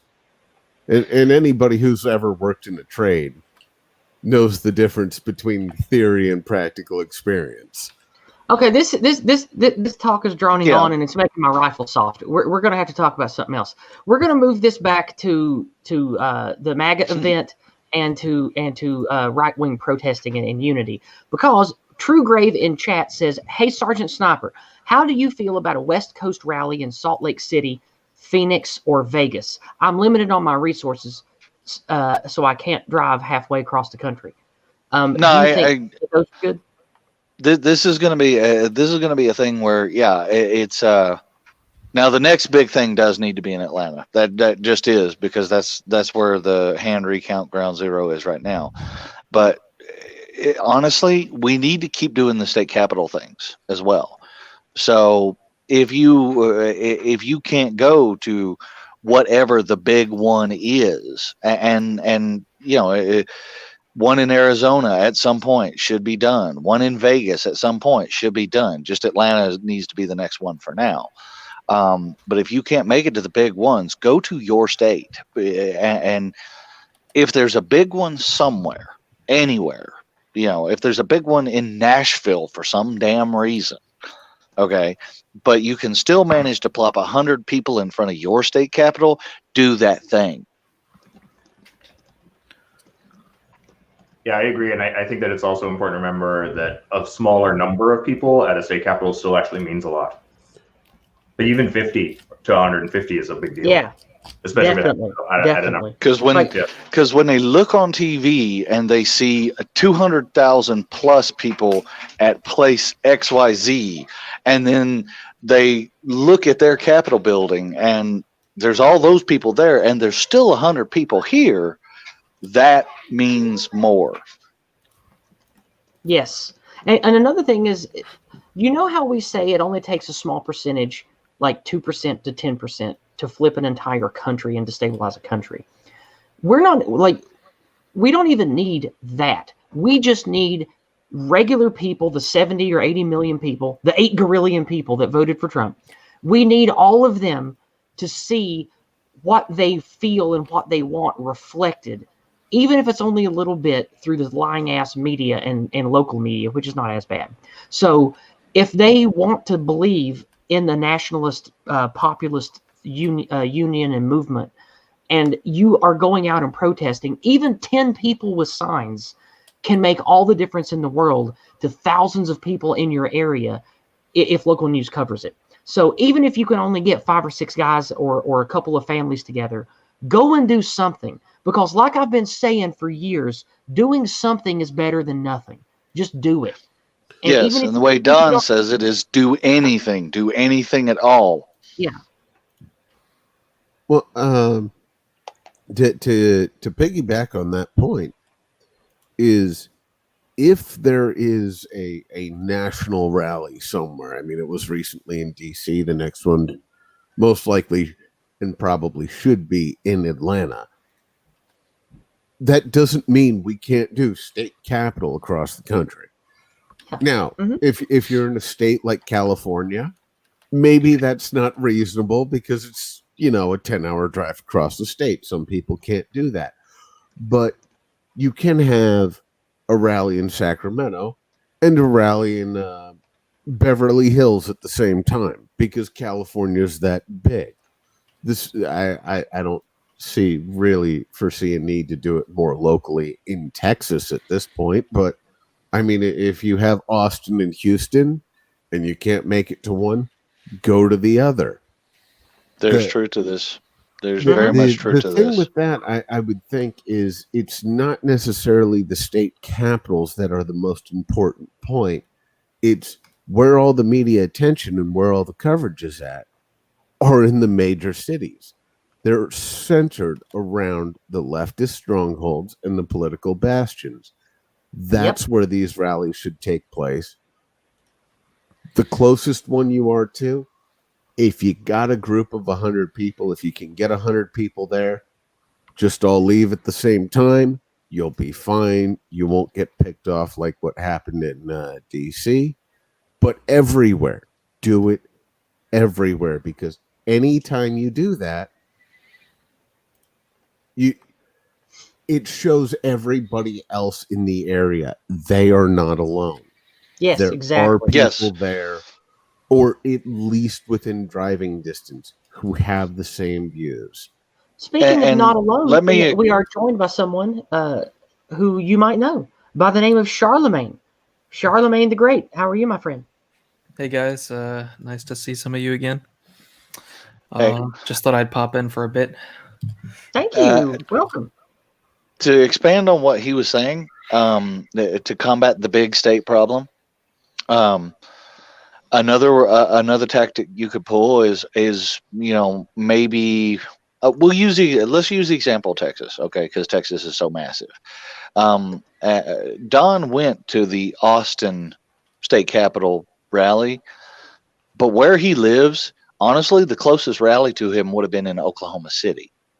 And don't feel like you necessarily have to only go to your state capital. If there's one closer, go to it. If you're in Idaho, but you're really a lot closer to Salt Lake City than you are to what it'd be Boise. Right? Mhm. Yeah, then go to Salt Lake City instead. Go to whatever one is the closest one. Just make sure you go to one. Well, and we've seen the left inflate their numbers with this. I mean, well over the past year. I mean, half the people who were arrested in the Portland riots weren't even from Oregon. But the impact is still the same. You have a large crowd. It looks like it's from the area. Unfortunately, the right is not as disingenuous as the left, and we feel bad doing things like that. Yeah, that's the rub when you're the one with morals. when your enemies are all shiftless pedos, it's kind of hard to keep the moral higher ground when they're going to use that against you at every step. It's hard. Well, Right. I mean, the right should always have the high ground because, and I will quote Sargon from his stream with Don here. The left are pedos, the left are pedos, the left are pedos. I mean, they are though. They are. It's not good. So, when it comes to the MAGA march, I would like to move back over and see if we have questions on entropy because it's been a minute. We have Heidi over here saying that she's going to thank our guests. She gives us $10 again. Thank you so much, Heidi. That's really sweet of you to give us money. I really do appreciate that today, especially on a community stream. She says, really great stream. Yes, great discussion. Thank your guests for me. So all of you here today, thank you deeply from Heidi. Heidi is enjoying this, and Heidi is a nationalist activist. Her and her husband both have been for a long time here in America. They're good people. Thank you, Heidi. Indeed. You asked if I was willing to talk about the extracurricular activities, and then we kind of got sidetracked. Oh, yeah. Let's get back to that. Well, actually, let me answer Slot's thing real fast. He asked this about 20 minutes ago. He says, how long is the stream going to be going on? Probably for at least another hour, maybe longer. And he has a song request. So if we are going to take a break later, I will play his song request. But, okay. Go ahead. Sorry. Go ahead. Okay. So you and Charlotte, we all, we did the MAGA rally, and then you and Charlemagne, all of us kind of met up for food. because we had at that point done close to 8 miles and we're exhausted, right? By the way, I wound up doing 20 miles. I'm just going to say. When we left that, and you guys went home, we went to see if there was still anything going on, and we went down to where the Washington Monument is and checked there, and then kind of as close to the White House as we could and listened for noise. There was nothing, right? So we're like, all right, fine, time to go to the train, go home. We get to the train station, and right as we get to the train station, 50 bicycle cops just blow by us, headed somewhere, and Don gets this look on his face, like, ooh, ooh, ooh, and I'm like, all right, fine, we'll go to the end of the block where they turned and look and see what, and sure enough, there's Antifa being herded down the street, and I'm like, it's Don, always them, man. Like, I've never seen our people start nothing. Have you? Not any time I've ever been to any of these things. I've never seen our people start anything. Well, don't showbiz me. Don't showbiz me. I'm like, all right, fine. Don, turn on a live stream. He's like, I already did. I'm like, okay, let's go. So we go to where they've just been driven out from and encounter 100 Proud Boys. Oh, and we're like, okay. Now here's what it turned out. We didn't know at the time. We kind of found stuff out on the fly. Okay. Here's what it turned out to be. There was a hotel, the Harriman, the Harrison, it starts with an H and I can't remember the name. It's in my Twitter thread if you want to look. At some point I named the hotel. That a bunch of MAGA people were staying there. In fact, almost every hotel was booked up with MAGA people. Let's just be honest. Yeah. Because we have jobs and therefore we do have money. It's the time we don't have. Like, we have families and Right. farms and all that stuff. We just don't have the time usually. Right. But it turned out this hotel also had like somewhere around 15, 20, 25% of the Proud Boys in it too. And what had been happening is even before dark, Antifa was going around in this like 100-man, 150-man group, and they were randomly attacking people. Some people were kind of doing things to point themselves out and get attacked. Some people were just walking along and getting attacked. It's kind of a mess, and you can find different videos and different clips. There was this poor teenage girl they really messed up. I felt bad for her. But they sad. go 14-year-old girl? A teenage girl. I couldn't tell you how old. But they go in front of this hotel, not knowing the Proud Boy, a part of the Proud Boys is in there, and apparently they mess with this vet in a wheelchair. And I wish there was a video of this somewhere because I can't find any. But they mess with a vet in a wheelchair, and the Proud Boys that are in the hotel call the rest of the Proud Boys and go, "Get your asses down here." Oh. And so they get down here. They show up, like literally round the corner show up, and Antifa kind of gets driven off for the moment, and that's right about the time me and Don get there. Okay, so we've missed the first little bit. There's a ton of riot cops. There's all this. The rest of the Proud Boys that are in that hotel come down and join the group, and Antifa starts circling the block. So they know where the Proud Boys are. They're out in front of this hotel, and they start just doing laps around this thing. And you can see it by watching the riot cops shift their lines to try and keep the two groups apart, right? So we literally see some cops take off this way, we follow down there, and we catch Antifa going. And it's from such a distance that you can't really see them as more than just a blob of people. But what I caught on to is there were 5 or 6 or 8 coolers being dragged behind. What does Antifa always have when they go to war? What do they always use as artillery? Frozen water bottles. Mm-hmm. That's their ammo. Mm-hmm. So I'm like, that is definitely. And Don's like, I look at Don. I'm like, that they're dragging coolers. That is definitely Antifa. And he's like, I was already sold before you got to that. But okay, there's your evidence. And the Proud Boys sit there and eventually get hacked. To clarify real quick, from our police line where we were at with Don, there was about another block before where Antifa was circling. So they were giving it. Yeah. So they were circling 2 blocks off of the block we were on, but they were circling our block. You are correct. And at that point, I guess the Proud Boys decide that we're going to get out of this cordon and we're going to go kick their ass. And I forgot you were the one that was there. So now we're chasing the Proud Boys as they're attempting to go hunt Antifa. And what was it? 45 minutes or so later was the first time they made contact. Oh, it was a good while. I should have logged in as Don's shadow because that's what I was doing that night. Fact. You kept him on his feet. You kept him. He got himself almost clocked a couple of times. So thank you for that. Well, I mean, I was just keeping him out of explicit danger. Semper Fi to Don. But no, it was we were there from when we got to the hotel. Mm-hmm. They had reinforced the police multiple times because yes, you remember when we first got there, the cordon was right around the front end of the hotel that had a bar, and then over I would say probably the next 40 minutes or so, they expanded that out to. All right, there's multiple exits to the hotel. Let's cover both of them so they don't go through the hotel. And they expanded it out in all ways.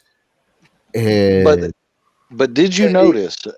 It was as they were expanding it, there was a gap. And as soon as that was noticed, that's when the Proud Boys went off up the street. And we happened to be right there where they were going. So we followed, and then they were still keeping pace with the Proud Boys and Antifa for another 2 or 3 blocks before there was an interaction. At first, they weren't quite keeping up. That's how that first fight goes down. They've lagged behind. Well, they were, from what I saw, it looked like they were trying to keep up. The problem was. And credit to the Proud Boys is if there was even a halfway of a barrier of police across the street, they don't want us going that way, and they weren't crossing it. They were not challenging the police in any way, but that was where the lag started. Is they had to leave people to cordon off and block streets, and that lag only lasted about 2, maybe 3 blocks before they weren't able to keep up anymore. And that was that first interaction where you had me and Don walking through an intersection full of pepper spray and whatnot. Cool. Oh yeah, we all got gassed on that deal. Because I was only about 10 feet behind the 2 of you. The 3 of us have been talking a lot. I don't know how long Charlemagne has. Charlemagne, is there something you've been wanting to say or anything you want to shill or talk about upcoming projects or anything while you're here? I mean, I'm cool with just talking about what happened there. Cool. What you guys are talking about right now. Like, I was separated from y'all, right? So I don't have much particular to say on fighting Antifa. I know that when we saw them in front of the Supreme Court, they looked fairly pathetic. I mean, I think one thing that the rally demonstrated is that when the right actually hits the ground with their people, we easily outnumber the Antifa leftists by like 100 to 1, and that's probably being generous. And that's probably the margin in which we're superior to them on an individual basis when it comes to skill and fitness. Well, the end of the live stream Don did, I would say the largest group of Antifa that they had amassed was probably 1-to-1 at best. They do not have the people that they portray. They had 100 to maybe 150 people. Now here's the interesting part: when the fight happens, not all of them get in the fight. Not all of them are all in. Did you notice that part? A whole hunk of them laid back. Well, because it could have been a big brawl. Well, My that- brother was telling me he was first watching some interaction- videos, and like some of the women are with the Antifa guys out there, and he said on some of the videos they started crying and whatnot when it actually started getting violent. So I think that goes to show you the makeup of Antifa, and also perhaps why some of those people were hanging back. Well, It probably has something to do with it. Go ahead. Well, to be fair, there were some gals that were kind of keeping up with the Proud Boys as they were going down. There were a few. There were a few. Some who probably shouldn't have been there, or probably a little bit more inebriated than was helpful. Yeah, there was a bit of that. Exactly of the one I'm speaking. Yeah. Now I will say this. At that first big fight, because there were two fracases that we were witness to. At that first big fight, when the Proud Boys realize that they are ahead of the cord, and if they run, they probably get out. Which, let me tell you, it's fun running up a hill, carrying 40 pounds on my back, already being 10 miles into my day, chasing dawn. I'm just going to put that out there. But they run, they turn the corner, and they are ahead of the police, and now the fight is on. At that moment in time, the odds would have been even if all of the Antifa had actually committed, or all of the BLM and Antifa had actually committed. That would have been a brawl big enough that they'd have had a hard time separating it.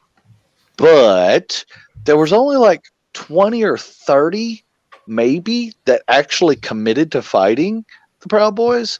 And so it was not that hard for the bicycle cordon to roll in and break it up.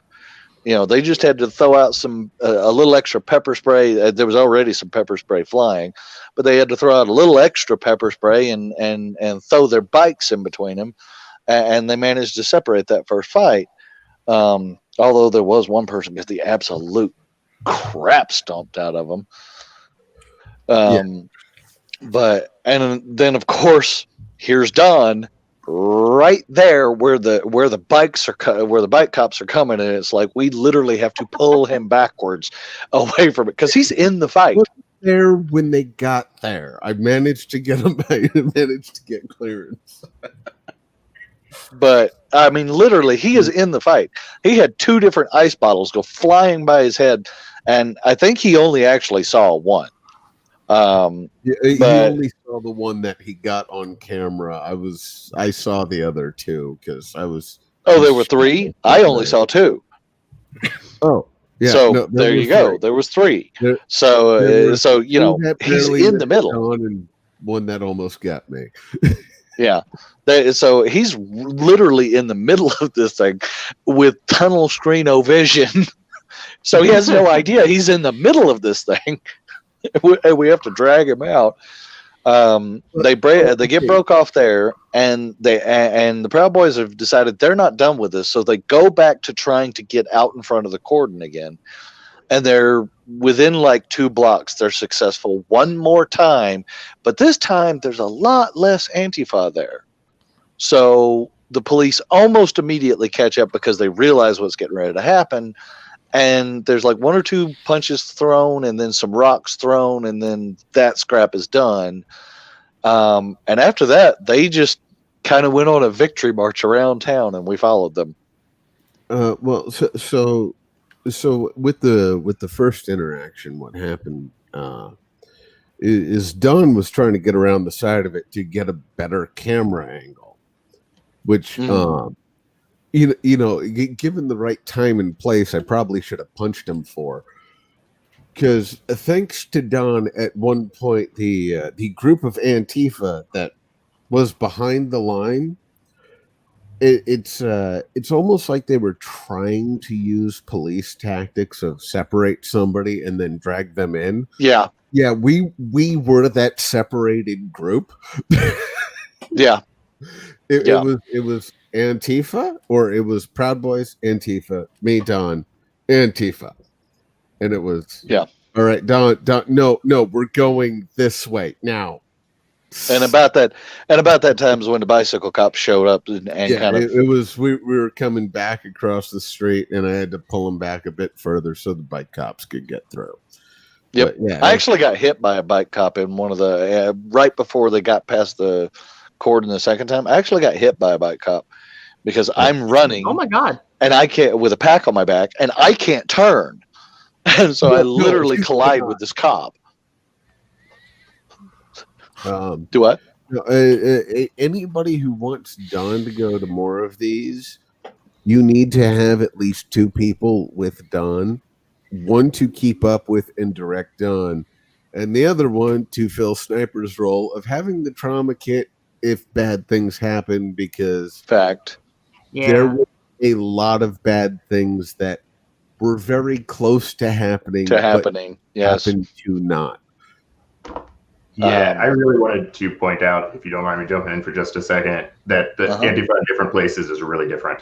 And in Oregon, at least, they're considerably larger in number. Even now that they're diminished to some extent, it's still huge. I mean, like almost every night, hundreds. And their tactics are pretty advanced.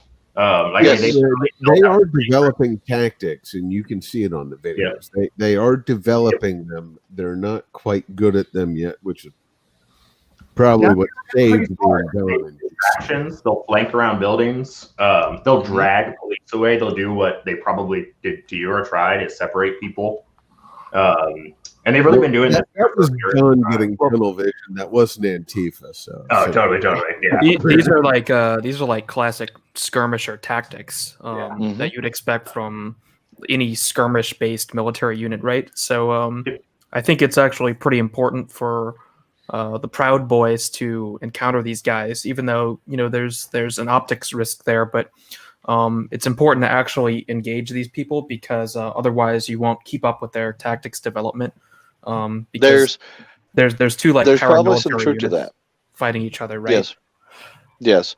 I do have a question, and I was never able to find the answer to this. Maybe one of you saw something on it. At the Supreme Court, the group that we were mainly yelling at was all we really saw, which was like 12 people or so. But if you looked behind and over their left shoulder, there was another group of like 30 or 40 with shields. I never saw those people again. They were there. I did manage to catch them because I was trying to keep an eye on you and Don and everybody else. But when that initial group pulled off and pulled back, the rest of those guys went with them. So the shield guys that pulled didn't out engage. No, that group that was and you know who I'm talking about. They were egging that one guy on. He was the inebriated guy that probably shouldn't have been there. Yeah. He was the bad optics guy. We'll just don't miss that. The bad optics guy. when they put, or when the group that was trying to bait or antagonize him decided to back off, the group with shields basically went, all right, we're following these guys. So it's more of a for a Roman esque analogy, they would have been more of the Praetorian Guard in waiting. Okay. Who's during the night, it's Antifa that had the shields. Yes, Antifa had shield people at the Supreme Court, but then in the extracurricular activities, I don't remember seeing them. I do. From the initial encounter, they were there very briefly, but also bad optics guy found one of them and made bad optics. God, I wish I'd had that on camera. Let me ask you this. I didn't see that in Don's live stream because I was looking over my shoulder at it, but it was bad optics being bad optics. Nice. Okay, it's been over 30 minutes. We're going to take a short break to answer some questions and stuff because this is a community stream after all. I love you guys talking, but let's see what some people are saying. We got over on Entropy here. Heidi asks, Some of the videos of the attackers after the march were heartbreaking to see, especially the families and children being attacked that we already talked about. She says, do I have a template for that letter you can use? Yes. And I tried to send it to you on Twitter, but I can't send I don't know what they call it, a text file. It only lets me send images. I'll get it to you somehow. I can send it to you on email or Proton Mail or something. Heidi, thank you so much for the money today, my friend. You don't have to keep sending me your dollars. I'm glad to talk to you even without the money, but I do appreciate it. Thank you. I'll put it to a good use. For 10 US dollars, our good friend Heidi again says, we saw a video where police were blocking routes, making people go through Antifa BLM crowds, having to walk an entire block to get to where they parked. Did you witness any of that? No, we did not witness that, but we heard that as well. Anybody else on the stream got anything to say about that? Didn't witness it either. I saw the videos too. I mean, I think it's pretty clear that happened, but I didn't see it with my own eyes. Yeah, I didn't witness any of that either. I was with Sniper and Don the whole time. Well, I was with Don the whole time. And I was in the car for like 9 hours. I wasn't there at all. I mean, my sleepy ass was on the way back to Tennessee. You lucked out on that one because if you stuck with Don after dinner, we got to the metro and then it was let's see what's going around the other corner, and you'd have been stuck in the police cordon with us, which would not have been good. For the record, that's my fault because he had the excited face on, and I just went, "You're gonna do it anyway, so fine." I started walking to the corner, and he was like, "Good, let's go." And I was like, "We're going to the corner to see what we see." Sniper, do not put that on yourself. There wasn't one person in our group who was willing to pass it up. You're just the first person who started walking. The irony is I was the one who was willing to pass it up, but I figured I was getting outvoted. Well, all of us said collectively, well, we'll just see what happens at the corner. And at the corner, we saw the police cordon. Yeah. One block any different direction, we'd all have been good, but it wasn't your fault. Don't put it on you. No, I'll still take the responsibility. I'm the one that headed to the corner first, so it's on me. That's good though. I'm responsible for the extra 10 miles that I got to walk that night. It was. Here's an interesting thing that you won't see talked about in the media at all. Almost every hotel in DC was full of MAGA people for the obvious reasons. That's how. Yeah. Honestly, that's how if you really want to blow out the narrative of, oh, it was only a few thousand, point out every hotel room in town. Yeah, and because they were all MAGA people. Yeah, because even on Friday, that's the day before the event, you had local news and the local and the metro or whatever it's called, the police department there, saying that there were going to be at least 200,000 people. And they already knew because of the amount of hotels and traffic and reservations and stuff. They already knew. Oh, yeah. They already knew there's going to be at least 200,000 people there. So, but here's what got interesting at that night. As the Proud Boys marched around town on their little victory tour, every hotel they went by, as soon as the people in it realized it was Proud Boys, they came down and cheered. Really? Yes. So they would come down and start cheering for the Proud Boys as they went by. It happened twice that I saw. Hotel we walked by. It was the one we double backed on where they had that three-way intersection.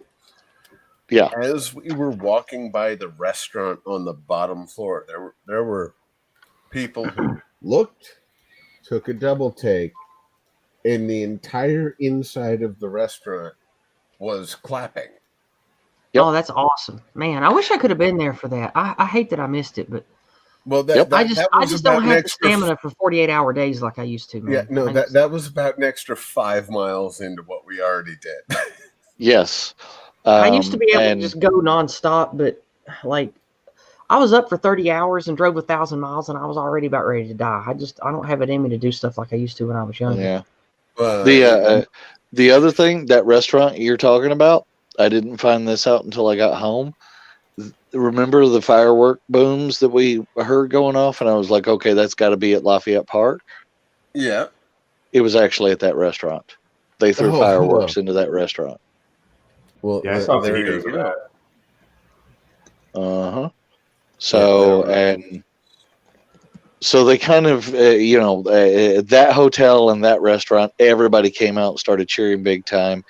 And that's when I found out that there was more than one group hunting Antifa, and we just didn't know about the other group because there was about 50, 60 other MAGA people that were not Proud Boys that just kind of marched down the other street and went, "Hey, look, Proud Boys, let's hang out with them." So the group that had been like, that was when the police went, "We don't know who these groups are. Let's separate them," until they started shaking hands. Yep. And then they were like, "Okay, never mind." Yeah. And so, at that point, now there's like, it's gone from 150 to like 300 of us, and the decision is made to take off to the Washington Monument. So we went down to the mall to the Washington Monument, and they did this kind of odd laying of hands on the Washington Monument, did some chants, some people prayed, and then I guess there was a cathartic kind of calm down moment, and it started to break up, and that's when we left. But it turned out that Antifa and the Proud Boys managed to get together one more time after the Washington Monument while the Proud Boys are trying to go home. I have not seen much video of it, but I've seen some pictures. I saw a little bit of that after I got back to my hotel room, so it was just after midnight local time there. Yeah. Nancy just said in chat that do you remember the media scam saying they were saying they were going to force everybody to take a COVID test that showed up to try to discourage people from coming? Yeah, I never heard of anything happening there. And just to put that BS to rest, there was none of that. There was no checkpoints. There was no nothing. There wasn't even mask enforcement, like they could enforce that on 500,000 people anyway. Well, I mean, the first time I walked by, what was it, the BLM Plaza Street? They were chanting, "Wearing masks is the law," but that was the most enforcement you had. Oh, you talking about Lafayette Park when we went by it on the way in? Oh no, it was before when we went in because I had been there for a bit already. It was the first time I walked by. It was, "Wearing masks is the law. You're breaking the law." Okay. You're the ones who want to defund the police, right? So, yeah, how's that working out for you? Cool. Who's enforcing this if it's not the police? Oh, that was one thing that happened towards the end before we went to the Washington Monument is the police redirected that group of about 250, 300 people one street over to go down towards the Washington Monument. Otherwise, we would have went through Lafayette Park, and I don't think they would have wanted to see that. No. That's BLM Plaza, used to be known as Freedom Plaza. Lafayette Park is a different part. Freedom Plaza up the street. Yeah. Yeah. So they moved us over one. Oh, and for the claim of 10,000 people, that is 10,000 people at Freedom Plaza, which has a maximum capacity of 13,000. That's the 10,000 claim. So there was 10,000 people with me on the metro on the way in the morning. Come on now. There's way more than that. The 10,000 claim is at any one point in time, there wasn't more than 10,000 people at the intersection of Black Lives Matter Street in front of the White House. At most, they had 10,000 in the intersection at one time. Yeah. And what did There we say was. earlier It is worth about pointing out. what Deep Throat said on X-Files? The best place to hide the truth is between two lies. Yeah, there is that. Well, I mean, that's all truth, though. There wasn't more than 10,000 people I in got that that backwards. intersection. It's a lie between two truths. My bad. Sorry. There you go. But Hey, it's late in the day for me. I get up at like 5:30. yeah, me too. Although Charlemagne, you don't know how to park or get to a restaurant on time. Facts. I'm saying that right now. Well, I mean, I didn't drive anywhere or park anything, so I think you're. Well, then you should have been throwing there that at the with the wrong rest person. of us. Well, you need to fire your driver because he sucks. All right, well, Clossington, you're fired. anyway, shit. The other thing, I'm sure you pointed it out before we got here. This wasn't really one rally. This was like 4. Well, it was more like 4 that merged into one. I would say. Yeah. It More basically was or one. less. But it seems like there were actually 4 different spots. Oh, and Charlemagne, you never did find Alex Jones. We found out where he actually had been. Where was He he? had been at the museum that's 2 blocks away from the Washington Monument. Okay. He was basically, remember where I was on top of the thing waving the flags? He was about a block down the hill from there. No, You way did have it further. Two different way spots, further. Yizz. Oh, I thought, well, judging from what the people around me said, I thought that's where he was. Well, did he eventually get to the Supreme Court? Like, where did he go? That we don't He know. didn't get to the Supreme Court. Okay. Okay.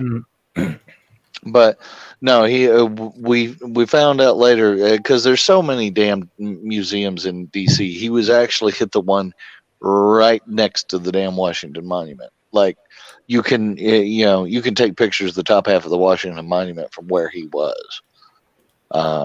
So there's that. Well, I would but- like to We saw announce Fuentes something at rather least. lovely, if you don't mind. Hmm? Our lovely friend Heidi in chat has given us another $100 US. Jesus. $100 Nice. US Thank you, for Heidi. freedom and unity. Thank you very much. That is definitely Heidi. going to help, especially if we're all going to go to Georgia soon. And the message that she sent with it is spreading the love. Don't tell Ray. Ray's her husband. Heidi, I Heidi. promise I will never tell Ray as long as you're giving the money to Yizz. Heidi's a Who's sweetheart. Ray? Who? Yeah, Ray who, huh? Yeah. Thank you so much, Heidi. It's nice to have support. There's Ray. Well- There's Ray in the chat right now. The Uh-oh. other side of that is, if you tell Ray, but you don't show the money out, then you might be able to join us. There is that. There is that. That's true. Yeah. I'm going to bring this up just because I have a hard time with this sort of thing, but it happened to me, so I feel like I should say I was financed to go to DC by somebody from the community, and that you was see awesome. what it that got. was real nice of somebody. Yeah, and you see what it got you. So here's the thing: if you're in a position where you have the money to go to one of these things, but you have no ability to leave town to go to one of these things, and you know someone who would desperately go and could go but doesn't have the money, make it happen. Yeah. And Work that's a good together as a reason- team. Yeah, that's a good reason to stay connected. You know how all the time in my videos and in the advice I give to people, I say we got to use all parts of the buffalo. We got to use all the social medias, all the emails, all the telegrams and the discords and all that to stay connected and to network as much as we can. Because the bigger that we have a web of connections through multiple platforms, the harder it is for them to silence us and break us apart. So if you're in a bunch of groups and let's say you have a good job or you have a lot of savings or whatever, and you want to help out, but for health reasons or taking care of family or whatever, you can't travel, like Sergeant Sniper said, well, you go to your Discord team, just like United Basket Weavers or my Discord or one of the many nationalist Discords or Telegrams and say, hey, who needs to go to such and such but can't afford it? Of course, people you trust. Don't give your money away to people you don't trust, of course. But like you can use your money and your resources to to pay it forward and facilitate activism, and or just give it to us and we'll know what to do with it. That kind of thing. I think that's what you were talking about. The point I'm making here is it's about it's about bodies, right? So there's no way I could have afforded to do it. There was obviously the way for me to squeeze off just a half a day and suffer the transport and what have you, and be there for Saturday. But there was no way I could afford it. And this fella, bless his heart, he was taking a blind shot. He's like, he literally said, if I send you $500, can you make this work? And I went, holy shit. And I went to Don and I said, so somebody is offering to send me $500 and the plane ticket is just under that. Is there any way you can make the rest of this happen? And he's like, I've got you covered. Book the damn plane. And away we went. So if you have the finance, but I believe in his case, he had somebody he had to take care of and he couldn't leave. If you have the finance, but and there's going to be this big thing, and there's a ton of people in your community that are like, I want to go. I could even get the time off, but I can't. But I don't have the budget for it. See where you can meet them in the middle. See if you can put them just over that hump where they can be there, because we need the bodies. Yes. Yeah, I did similar for my friend who had there. I had there he paid for his plane ticket, but I covered all the accommodations and lodging and everything just to make sure, we could have one more guy there, especially there you go. I could trust. I have a slightly different story, but it's basically the same thing. Is I was planning on driving the whole way, and you who know where I'm from, just keep that quiet. But it's a longer drive than Don's. Yep. And a friend of mine said, well, you're already going to be in this area. Just look at flights from that area. The difference was a 4-hour drive and $400 in round trip flight accommodations. Yep. So just going to a smaller city that had the travel available made it cheaper than driving cross country. And it can be as simple as that, but I had never thought of that. I committed to driving because I only looked at things that were directly local to me. So there's plenty of ways where you can get where you need to go. You just need to shop around a bit. Yes, very true. Another word on that. There are two ways it's the flag guy. Yeah. Yeah, it's flag guy. I finally speak again. If you get tickets absolutely last minute, every once in a while, you'll get dirt cheap tickets because they're trying to fill up the last couple seats on a plane. So just because tickets look really expensive, but you do have some time, does not mean that it's completely out. Also, if you're used to old plane ticket prices, they're a lot cheaper because of COVID these days. Yeah. Mm-hmm. That is true. At least, take the got look. My tickets the day prior, within less than 24 hours of flying out. Look, I meant to say something earlier when I took a break. Slots gave $5 on Cash App to us. And I didn't see it have a message. We just got $5 from our good friend Slots. Thank you very much, Slots. Much appreciate all your good work and activism you do with me on the Twitter. Thank you very much. Slots is really active on Twitter, helping me spread white well-being and the Go Free lexicon to defeat white guilt. He's a big ally of ours on the Twitter. So I'm gonna call out the unsung hero, or at least the partially unsung hero in all this, would be Iron, because without having that flag strapped to his back, there were 3 different times the group would have broken up. This is the daytime part. The group would have broken up and not managed to get back together. That was a genius idea, and I'm very glad he did it. Yeah, I also nominate him for MVP. The flag was critical to us staying together. I was trying to keep tabs on Don since we met up, because Sniper said he wanders, and he does. Definitely at the Supreme Court Once he got away from that barrier, there is no way in hell I would have been able to find him without you. Iron for MVP. I'm going to, if I manage to make it to any more protests, hopefully I do, I will make sure that it's even better. And I will also get radios somehow. So, because there's no way in a rally that big that you have any cell connection to regroup.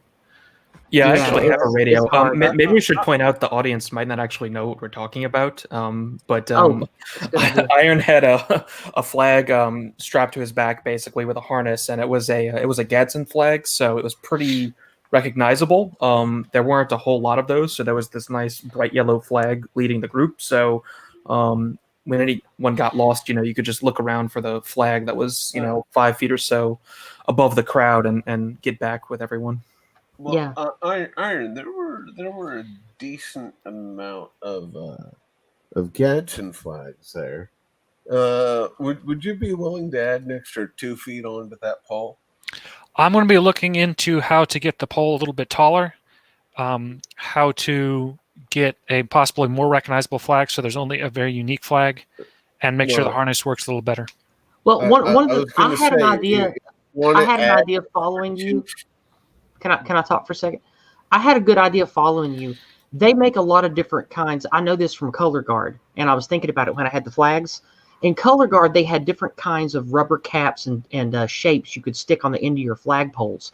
We should get a little rubber stopper or foot, and then in that, we can hammer in something unique. Like Helicopter.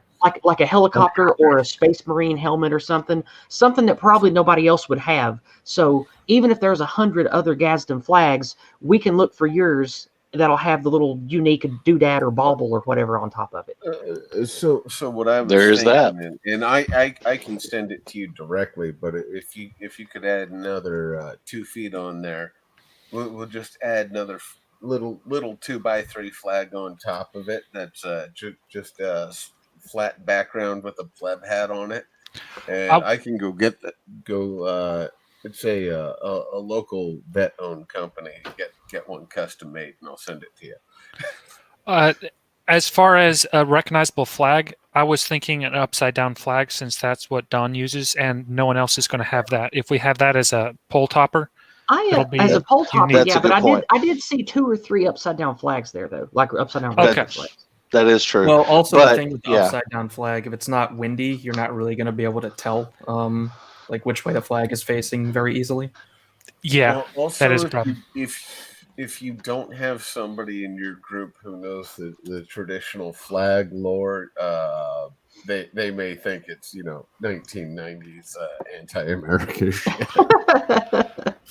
There's that, but that's a Don feature, not a explains bug. it enough.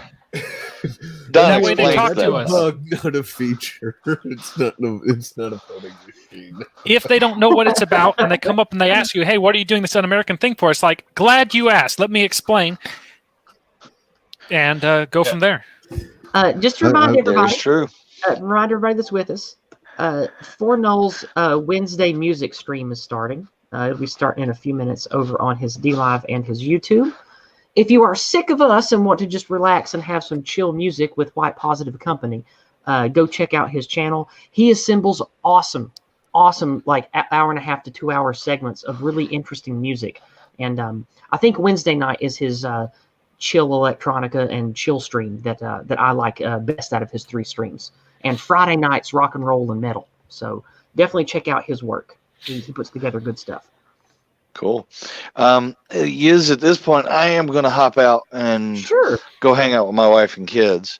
Okay. But thank you for having me on.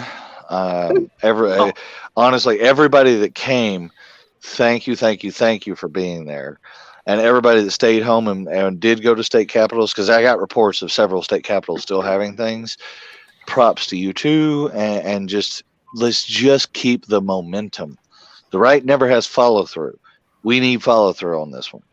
Yes. Great. Yes. And also, like I've been saying all year long, we need to get active and we need to unify. Like, I know that's a real trouble for our people because, we've got that Anglo spirit. We've got, the individualism and all that mess. And hell, most of us are libertarian at heart anyway. But we have to have more unity and group action and group dedication, because we got to have that to win this. So let's stay connected. Put these commies out of the discussion. And then once these commies are out of the discussion, we can be autistic at each other all we want. Yeah, that's what I tell people all the time, because I love philosophy talk and I love, big brain economic talk and stuff. But whenever these people come at me like, oh, well, to fix our society, we have to do A, B, C, and D. And we have to realize that with economic. And I'm like, dude, the time for this argument is not when the Mongols are at the gate and they have agents inside your gate or inside your wall burning your capital down. Like, that's where we're at. Like, once we get rid of the Mongols and we have a stable society, we can go back to squabbling about economics. The Mises, the Austrian school is better than the Chicago school. Good night. Good night. Thank you for being here. We'll see you next time. I got one thing for you, Sniper, and that is if we're at the same event future on, just remind me to carry the water, because ounces equal pounds. I'm stubborn. I'll take care of it. Good night, guys. Good night, Sniper. We'll see you next time, friend. Good night. Bye. On that note, I'll turn in as well. Thanks for having me on. Of course. Thanks for everything, Charlemagne. Thank you for being here. And I will definitely shill your channel and your Twitter for you again here. That wasn't me, Lamo. That was Iron. That was Iron. Yeah, that was Iron, not Charlemagne. Oh, I'm sorry. I'll take that as a compliment, though. Yeah, I think we probably do sound a little similar. No, it's similar accent. You guys from the same neck of the woods? I have no idea. Okay. Well, you don't got to answer that. That's fine. But thank you anyway. Thank you for showing up. I do appreciate it. Yeah, they're from the same neck of the woods. It's all black and white, maybe a little bit of rust here and there. Good night, Elaine. Thank you for being here. I appreciate it. We'll see you next time, Elaine.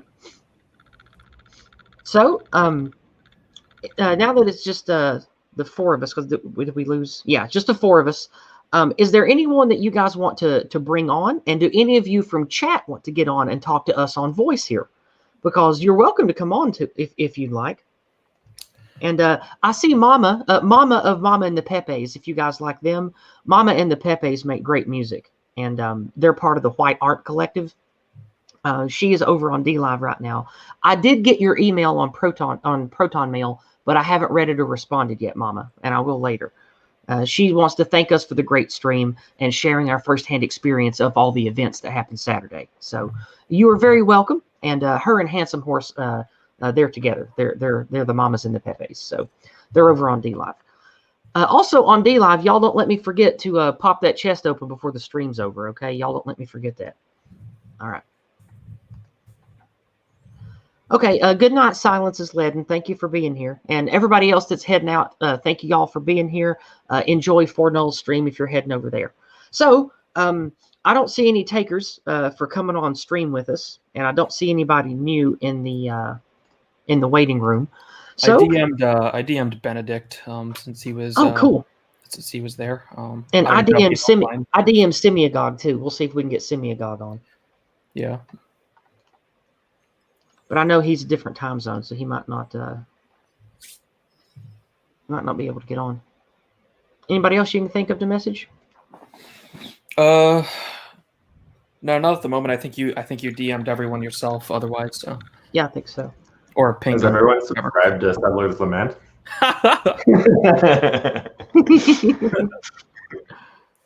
That's hilarious.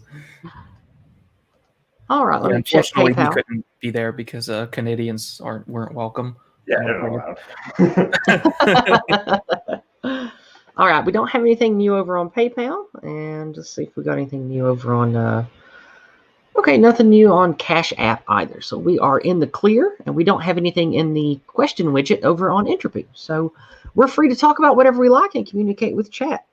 Vera says maybe a quick recap of what's been going on over there, or relate to the Boo Party.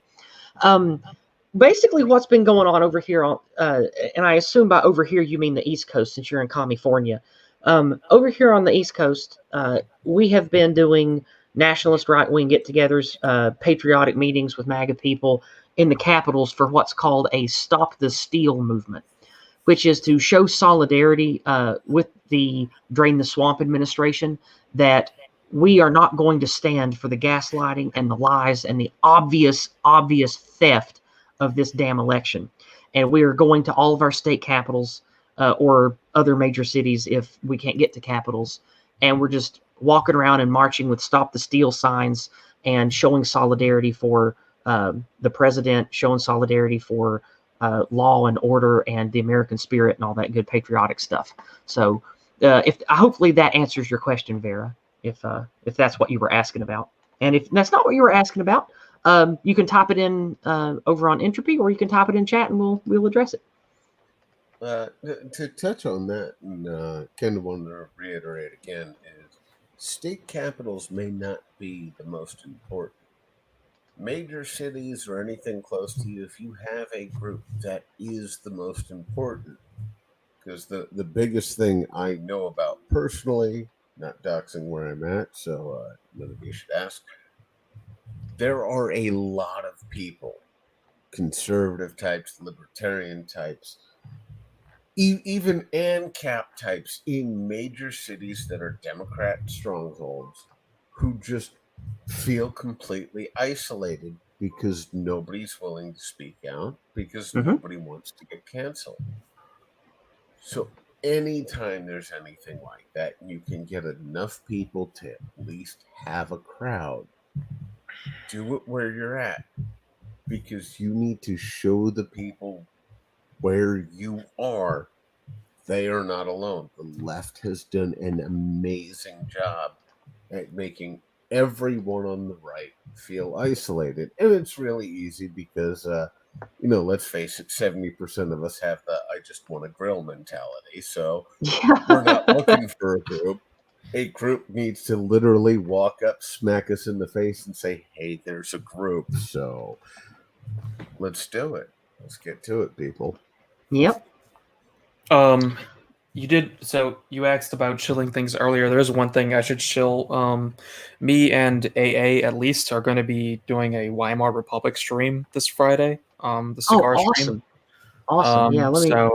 Yeah, he's been studying some interesting stuff. I have all the usual channels on my shill list. I've got my Word file open right now. Let me go down to AA's and I'll share it. Here we go. All right. Academic Agent is going in the chat in both DLive and YouTube. Board Troll asked if this is live or pre-recorded. The video, I didn't see you type. This is live right now. We're live broadcasting both to YouTube and DLive. All right. Yeah, there is a delay. Yeah, there's like a 15 to 30 second delay. That's true. All right. Okay, we got that. And the cigar stream is like the big brain, most serious smoking jacket, smart men only type of stream that happens on Friday nights on AA's channel. And that's what Charlemagne's talking about. So back to you, Charlemagne. Talk about it. Yeah, so it's just a metapolitics stream, but AA's been looking at Weimar Germany pretty in-depth the last few days. So he just wanted to do a stream on it. I think a lot of people like to look at the late Roman Republic in our circles, and I think some of the reasons for that are obvious, but I think Weimar Germany has a lot more to do with what's happening in our society now than the Roman Republic does. I mean, they had a very different civilization, very different circumstances, and there are some parallels certainly, but it's not really the best model, I think, compared to other ones we have. So that should be an interesting stream. We don't really have any specific plans other than I've seen some of the things he's posted in in Discord. But yeah, another interesting thing. I don't know if the audience might know what Anakin Cringewalker's of Anakin. It's hard to say his name. Anakin Cringewalker. Yeah, that's hard to say. It's easy to type. It's hard to say. AA has streamed with a couple times. He's been talking to me about this interesting tactic regarding simply not sending electors to the Electoral College. So, it actually turns out that there's a potentially easier path to getting Trump the presidency constitutionally outside of relying on faithless electors or something like that. So, let's say he doesn't succeed in winning those states he's filing lawsuits in outright. What you would do basically, as opposed to trying to get the state to send faithless electors who you basically have to bribe with all sorts of promises and whatnot. You could convince the state to just send no one, because the way the election actually works is if neither candidate can get to 269 or 270, 270. then it goes to the House at a state level, right? So the thing is, okay. yeah. So for Trump to actually win, it doesn't. He does not necessarily have to get to 270. We just need Biden to not get to 270. Interesting. Okay, all right. Because the way the vote works constitutionally is that the House votes on the president, and the Dems control the House by the numbers, but it actually works to where each state gets one vote based on how their members of the House of Representatives decide to vote. So any state where Republicans outnumber Dems, which is like 28 to 22, I think, then the Republicans that would should make definitely it. be a Trump victory then, yeah. Can I clarify this a little bit? Sure. All right. So what you're talking about is, and it's regardless of anything, constitutionality says after the vote or the day of voting, you have the state legislature appoints the electors for the state. If no candidate gets 270, people say the House votes on it, but that's not actually correct. It goes to I forget specifically what it's called, but it's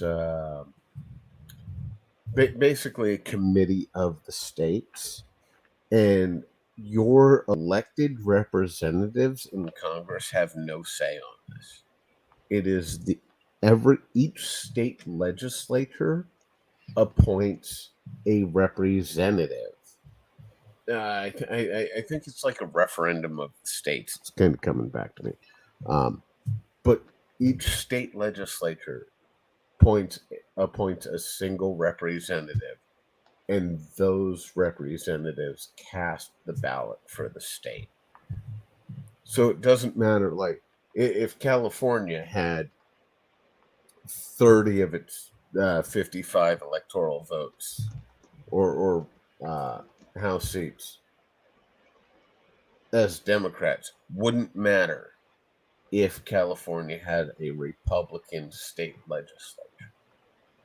So it's basically the same way senators used to be appointed, is a representative from the legislature, and that's it.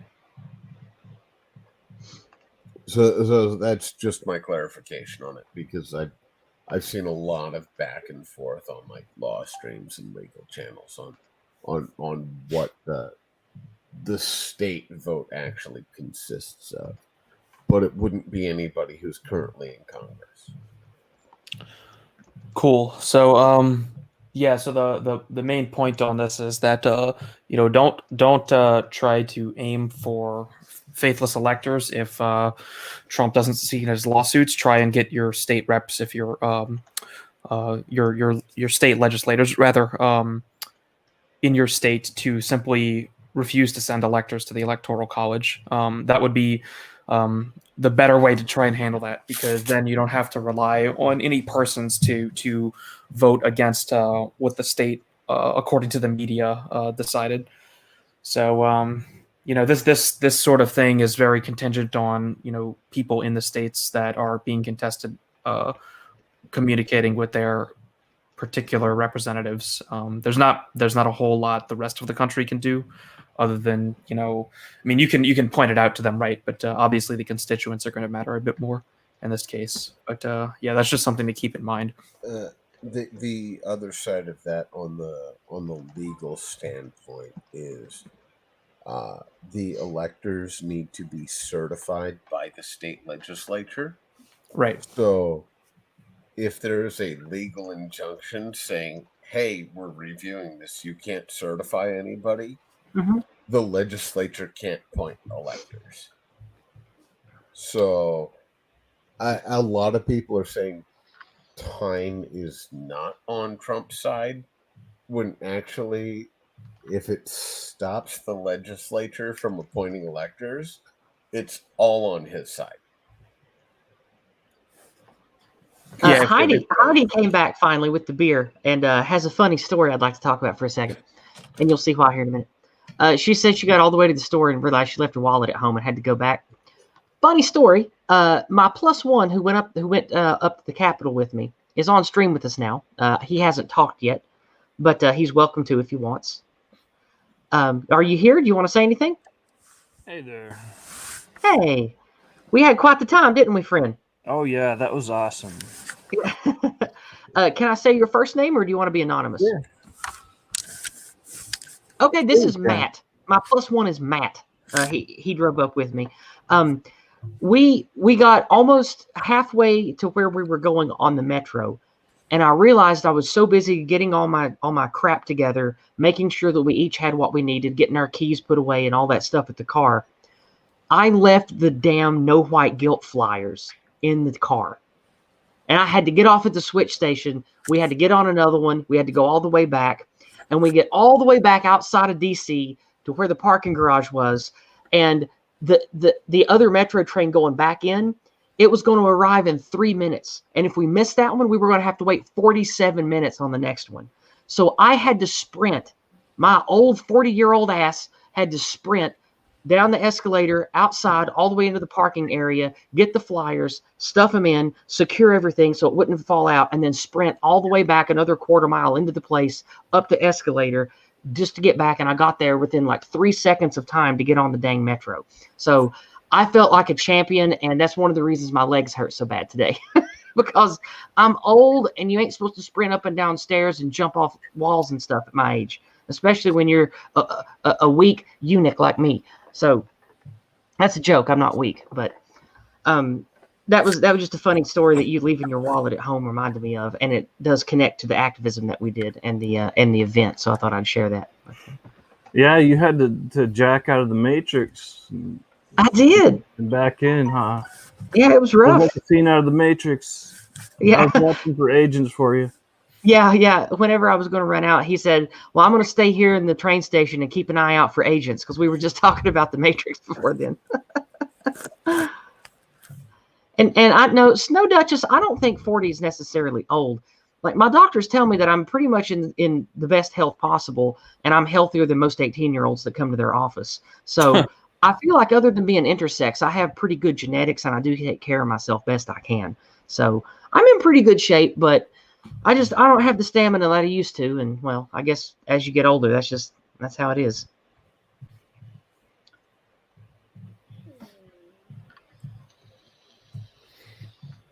So one thing I was interested in, and maybe we could talk about this. An on the ground person is still in the stream.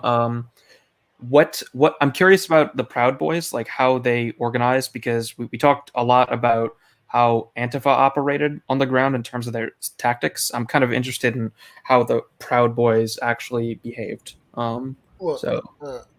So I'm assuming you're like you talked. about. Yeah, exactly. But so, like, for example, you talked about how, Antifa, they were using, ranged weapons. Basically, they were doing these flanking maneuvers. They weren't engaging directly in the sense that some of them were hanging back. Like, what sort of tactics did you see the Proud Boys using?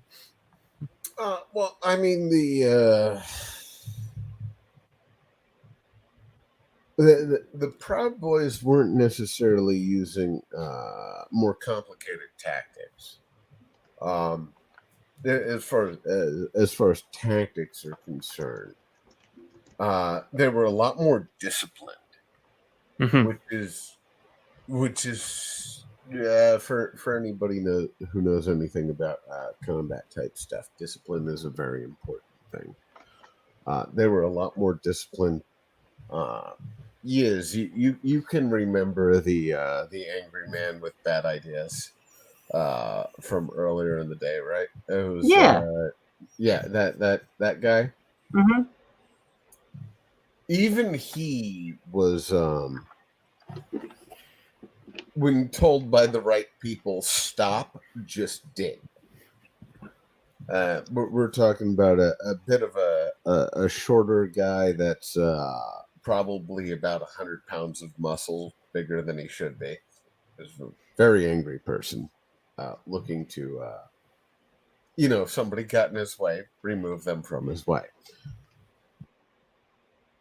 Even this person at full tilt, and one of the things Don Sniper and myself ran into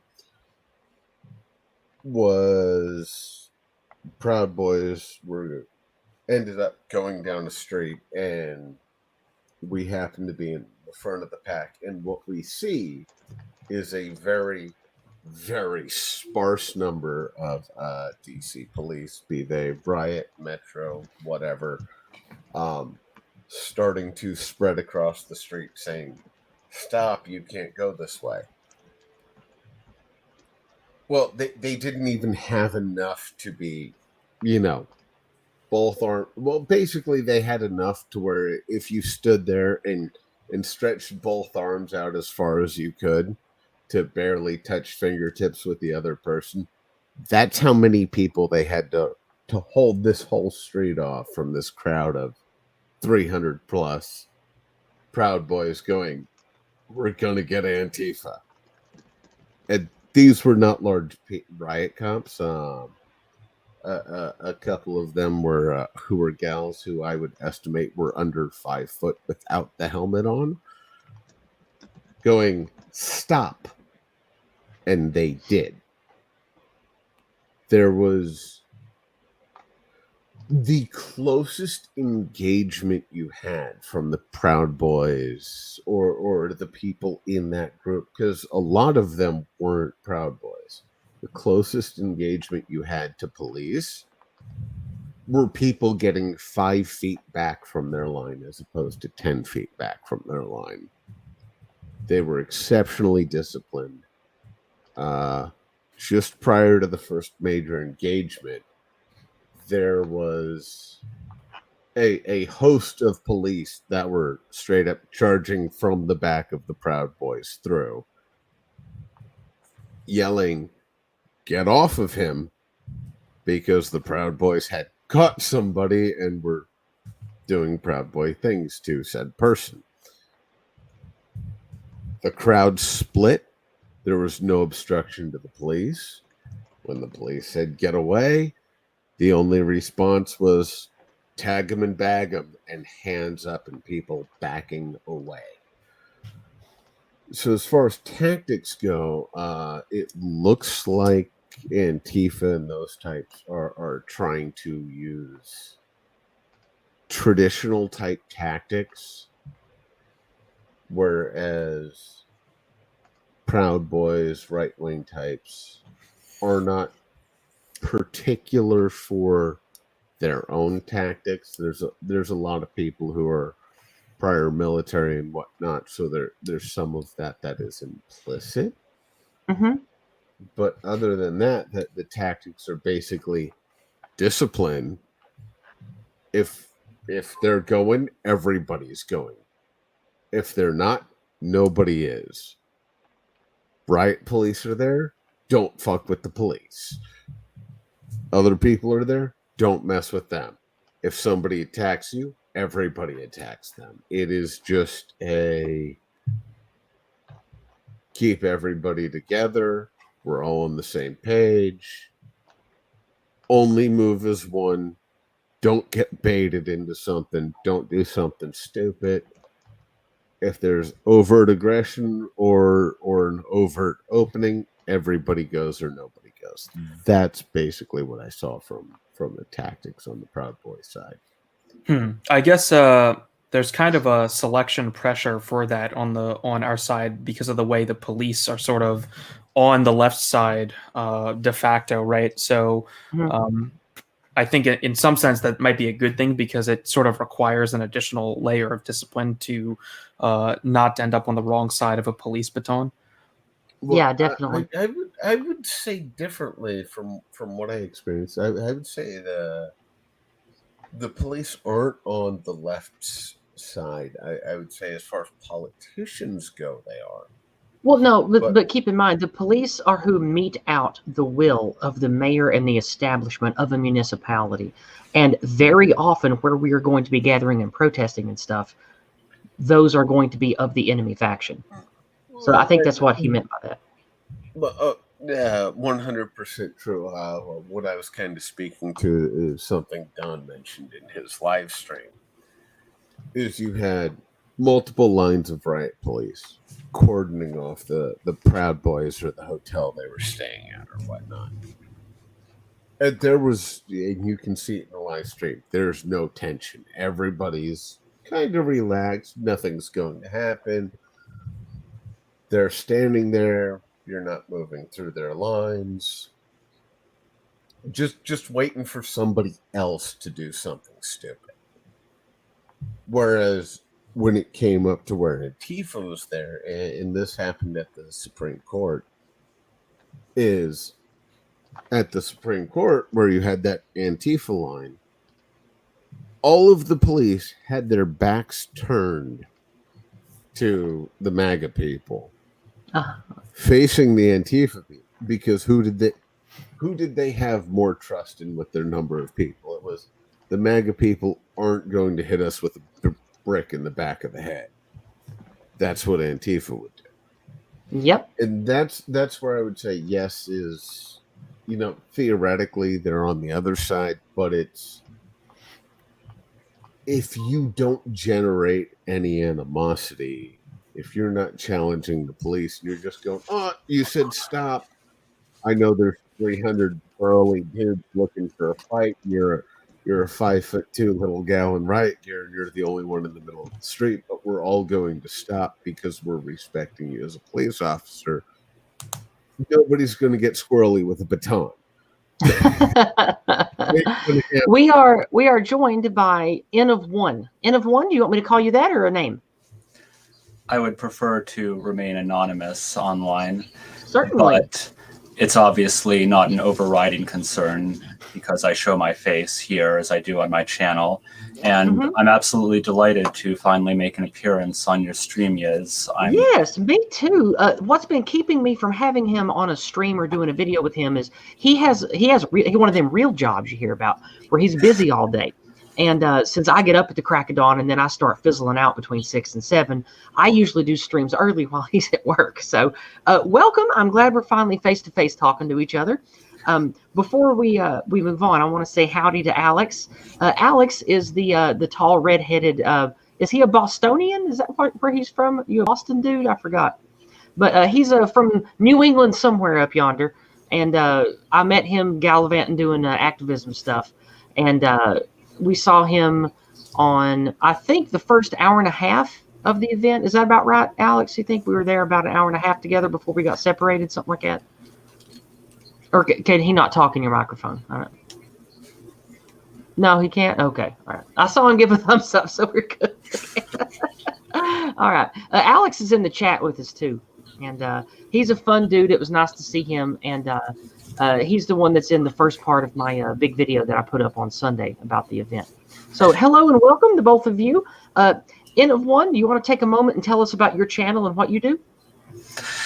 Certainly. I'd also like to say I'm delighted to see that the rapidity with which you're gaining subscribers is commensurate with the talent I see in you. You are a remarkably charismatic and talented creator. Oh, well, thank you. That's wonderful to see. I am a relatively new creator in the non-suicidal Westerner community, you could call it.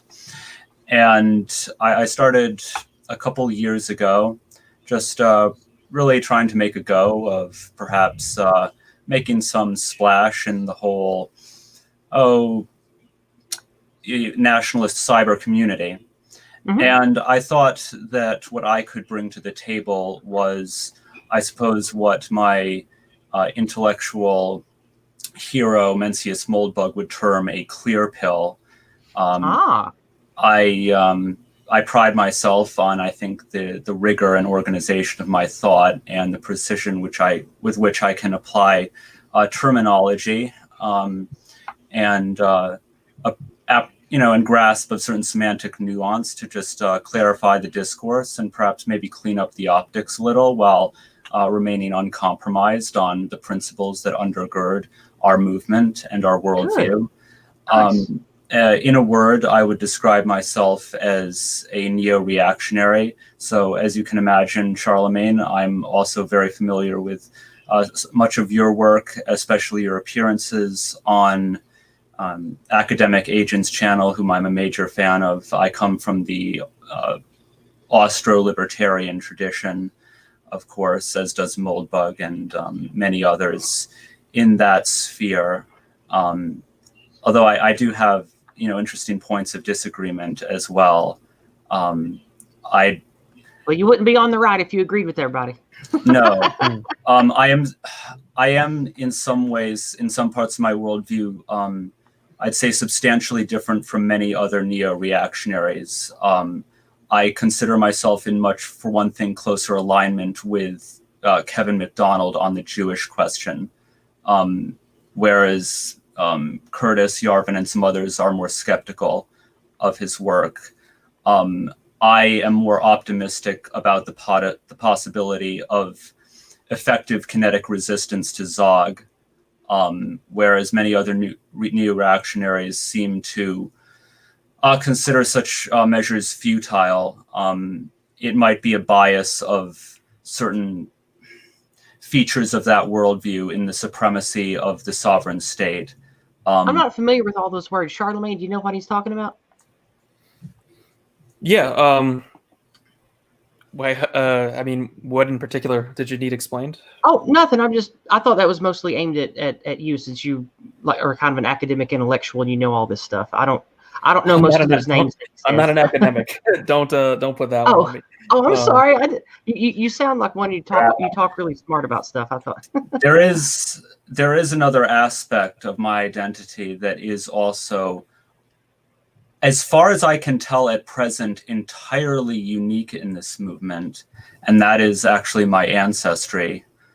I am a maternal Mycelium, and so by rabbinic law, I'm actually fully Jewish. And interesting. Yes. I'm in the mold of Bobby Fischer. He's a great hero of mine as well. And what's interesting is I like to describe myself as the daywalker of this movement. I hope many fans out there will know that reference to Blade. Blade is the half vampire who can walk during the day. Oh, I get it. I get the reference. You once did a video called The Word and the Blade Yizz. But the truth is that so powerful is language, that apparatus that almost defines our very humanity, or at least differentiates from animals, is so powerful that the word is, in fact, the blade. And it is through the manipulation of language that the Talmudists, as I term them, that's a catch-all for non-assimilated Jews, have poisoned our minds, against us, against ourselves, that's and what poisoned our minds into actually poisoning our own blood and polluting our gene pool. And what I do is I use what is, even by Ashkenazi standards, a highly superior verbal intelligence to deconstruct the Talmudist pill pull and explain exactly how we are being deceived.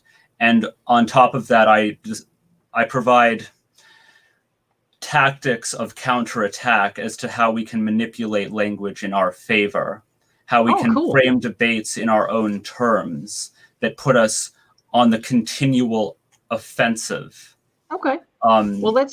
Now that we know a lot about you, let's move it back to talking about the activism and the Maga stuff that we were focused on today. Do you have any type of activism or connection that you have with what we've been doing here with the Save the Steel stuff and the Maga March from this last weekend? Oh, most certainly. I am absolutely not one to confine myself to life as an armchair intellectual. Pontificator. I believe very much in getting out in the world and making yourself heard, making your presence felt. making the enemy afraid. And I was actually in attendance at the Maga March along with my friend Alex here. And you apparently, I'm sorry I missed you, Yizz. Yeah, but I didn't want to lose Alex, but I had to stay with the crew that I went with because I didn't want to get separated and have nobody. I waited for him when he went off to. I think that he went west when Fuentes was talking, and then my group went towards the monument, and then I never saw Alex again that day. Well, it's a testament and a silver lining, isn't it, to this how superlative the turnout was it not? Oh, it's very easy to become separated from your companions at such an event, as was I multiple times, which was a bit frustrating, but I didn't mind losing myself in just the energy and the crush of support for the Donald, the God Emperor.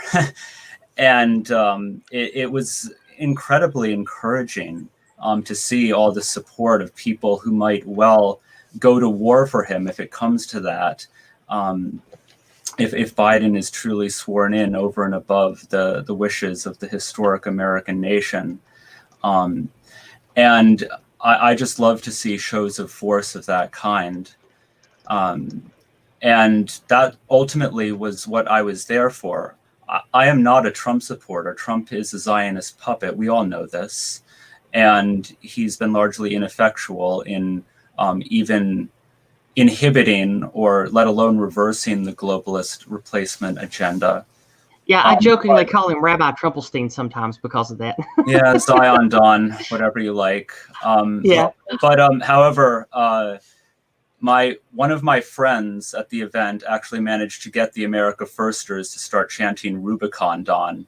So I hope that chant goes viral. I hope that will only be the first place we hear that chanted. Yes. One of our guys was trying to get a Caesar chant going as well.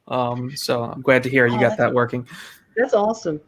Yeah, maybe we could I forget if it was a stream. Maybe it's when I was talking with I might have been on stream with Carnal Conservative on his channel recently. But one of the things I said that I liked about this direction that we were going with Trump is the one thing that I trust about Trump is he loves himself and he loves his grandeur. That's what he seems to love more than anything. And with the way that he sort of snubbed Netanyahu on Twitter and the Rothschild on Twitter recently, I think that maybe, just maybe, we can show up with enough strength and enough populist energy to make him want to kiss our ring instead of the other ring. And then maybe we can manipulate him to be for us instead of our enemies. And I think that we could use him as a populist tool to actually push out a lot of the negative control element of our globalist enemies to take more control of our own country. Like we can actually use him if we get enough people active. Yes, I think you might be a bit further along with that than you realize. I'm hoping so, but again, I'm always skeptical because I've been lied to and cheated my whole life. I'm real skeptical. So Adam Kregler, who used to be on the Timcast IRL stream, did a deep dive into Donald Trump. Mm-hmm. And his family has had a bit of money. They weren't exceptionally wealthy until, the Don got a hold of things.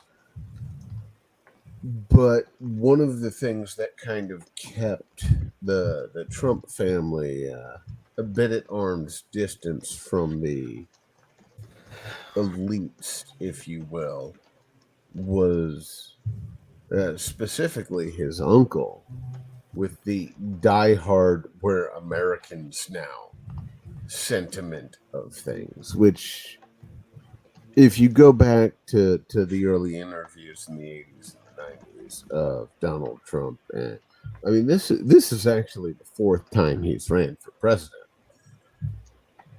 And the first two times were basically chalked up to publicity on, he doesn't really want to do it. It's a publicity stunt for his businesses.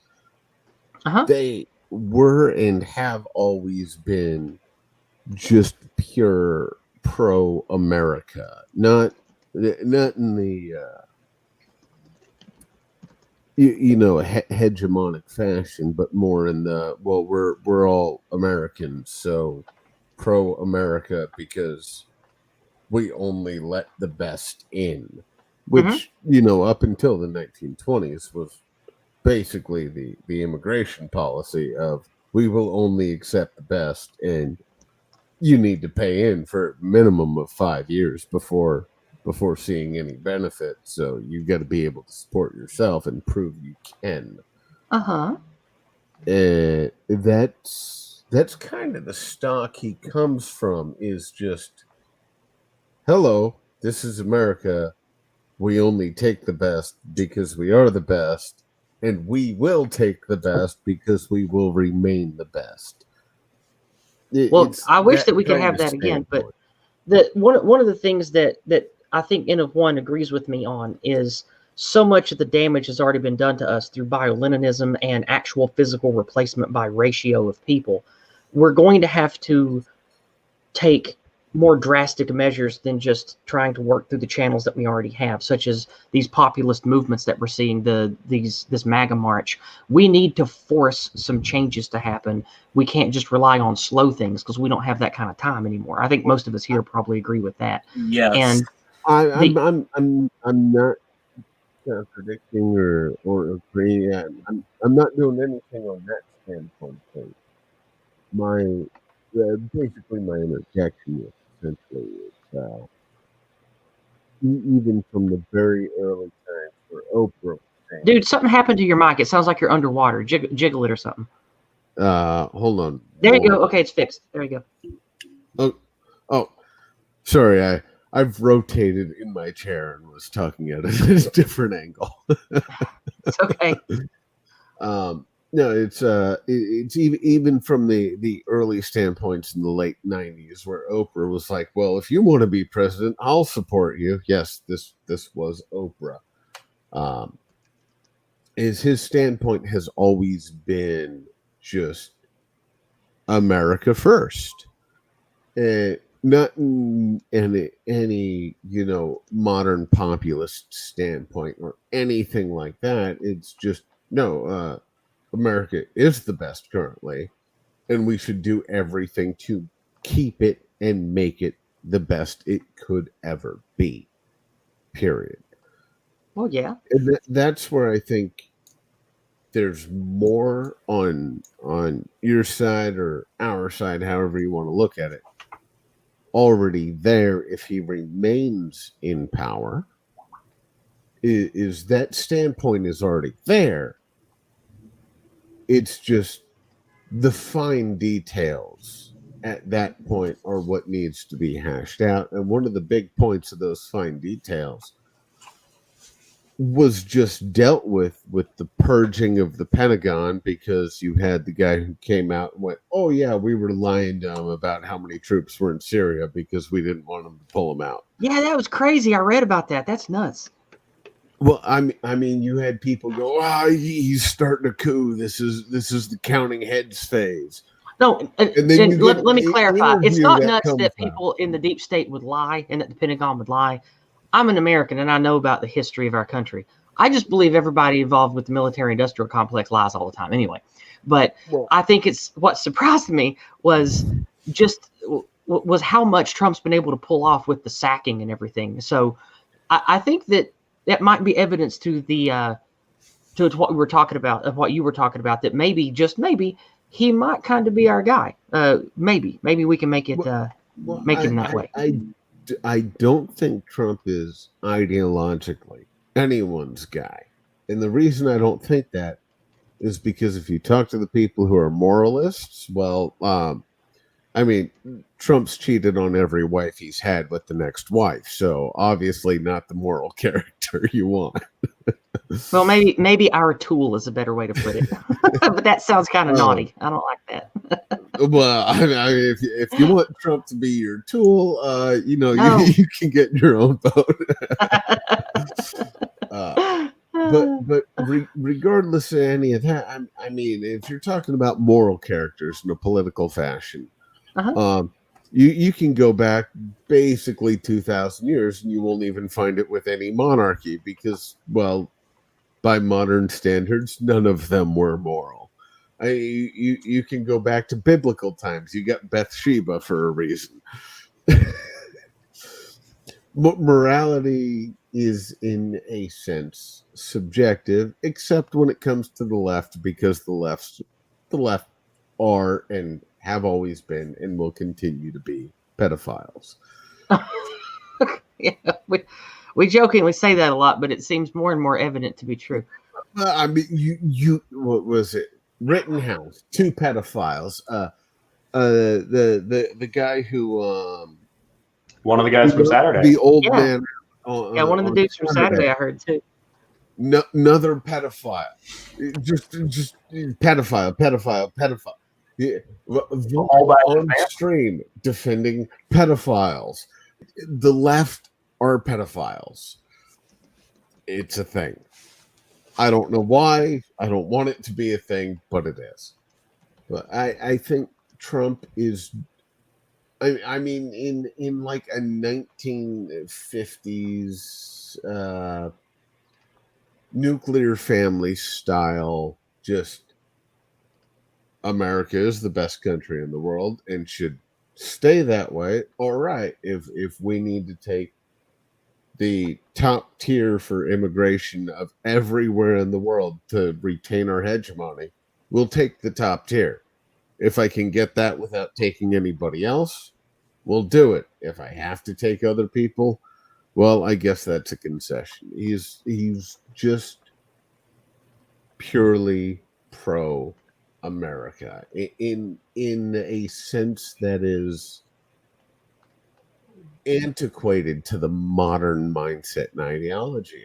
A lot of people don't realize he's in his 70s. So you think he has a very old mindset. So you think a lot of the skepticism that people like N of One and I have about Zion Don's connection to what we consider a globalist elite faction, you think that is part of some kind of grift or scam, and he's going to eventually break that off or use that against them somehow to end the U.S.-Israel hegemony? Or what are you getting at here? Well, no. I don't think necessarily that's going to be broken off in any way. I think it will be maintained and retained for as long as it's useful to the United States, and as long. I thought that relationship went the other way. Like, I mean, you have just recently, the other day, is Al Qaeda's listed number 2 was somehow gunned down by a couple guys on a motorbike in Tehran. I mean, it has Mossad written all over it, but it's our enemy. No, I'm talking about the money. The people that own the Fed own America. Well, that's my point. Like that's. But go ahead. Okay. Well, I mean, I would say those are very intrinsically linked, but 2 entirely separate conversations if you're going with monetary finance versus national sovereignty. They're intrinsically linked, but they're 2 very separate conversations. Well, again, I'm not beginning because I'm not super knowledgeable on any of these topics. N of One probably knows more about all this than I ever will, and probably Charlemagne too. I read stuff, I listen to videos, I pick up what I can, and I move on. That's about the best I can ever hope for. Excuse, who is the person who just spoke? That is me. I'm Hugh Janus in the chat. Hugh Janus. Just call him Hugh. Yeah. Okay, Hugh. I disagree that the financial industrial complex and national sovereignty are separate matters, at least as I understand what you're saying, because the Federal Reserve, for one thing, is the beating heart of the evil empire, the real one now. And its counterfeit, literal monopoly money, actually, is its lifeblood. Keep talking. I will be back in just a second. Keep talking. I'll still be able to listen. I'm going to grab myself a tea. Yes. Oh, okay. So, and effectively, all Western European countries and much of the Third World even, they are vassal states under Zog's suzerainty. Yeah. And it is through the Federal Reserve that this imperium is made possible. It's how the wars are financed. The massive military-industrial complex that actually symbiotically supports the Federal Reserve System by imposing the dollar standard. It's effectively an international loan sharking scheme. It's a very incestuous relationship, but without it, these endless wars would not be possible. And it is the Federal Reserve that is the primary enabler of this Western liberal consensus. The guise it goes under is the international community, but when anyone in the establishment talks about what the interests of the international community are, it is really just the whims, the agenda of the State Department. That's what the purpose of these color revolutions are, including the one underway in the United States. It's almost like the US has now an autoimmune disease. Its body is fighting itself, at least a major organ of it. I'm glad to hear you say that. I made that analogy once last year on Facebook. Oh, Vera, really? if Vera was here, yeah, she might remember that. Yeah. Because she ran a Facebook group for people like us that we would talk about this stuff in a lot. And I made that analogy about the autoimmune condition. That's cool to hear you say that. That's cool. Well, great minds do think alike. Or it's maybe that just crazy people just congregate on YouTube because they have nowhere else to go. I didn't mean to interrupt. I just wanted to share that. That's cool. But thank you, Yizz. Yeah. I appreciate that. And of course, yes, Darren Beatty has much to say on that subject. But of course, the contested election is the culmination of the color revolution. And you could say that there's this great irony in that all the color revolutions around the world and in Eastern Europe have been now overtures toward one this ad hoc, admittedly, engineering project that has been deployed to rescue the Zog Empire, the international community, the Western liberal consensus, whatever you want to call it, from an internal populist uprising. It's all very strange to see, but it's all very predictable, of course. Did anyone seriously think that once Trump got into office, and when people started discovering the truth about globalism on YouTube and social media, they would just lie down and take it? They would say, oh, well, I guess the jig is up. So John Podesta, do you want to come clean about the Madeleine McCann incident and release the video of the satanic ritual where you were wiping the girl's blood away from your chops? Yeah, sure, why not? You know, they'll find out sooner or later. So there you go. Well, I don't think that it's as intrinsically linked as many people place it as. I mean, yes. One of the worst things that ever happened was the Federal Reserve becoming having control over American currency. Just because there is a petrodollar at this point doesn't necessarily link it to war, especially currently. And the reason why I say it doesn't necessarily link it to war specifically in the Middle East is with the lessening of regulations on fracking and exploration and everything else. The United States is self-sustaining on the oil front.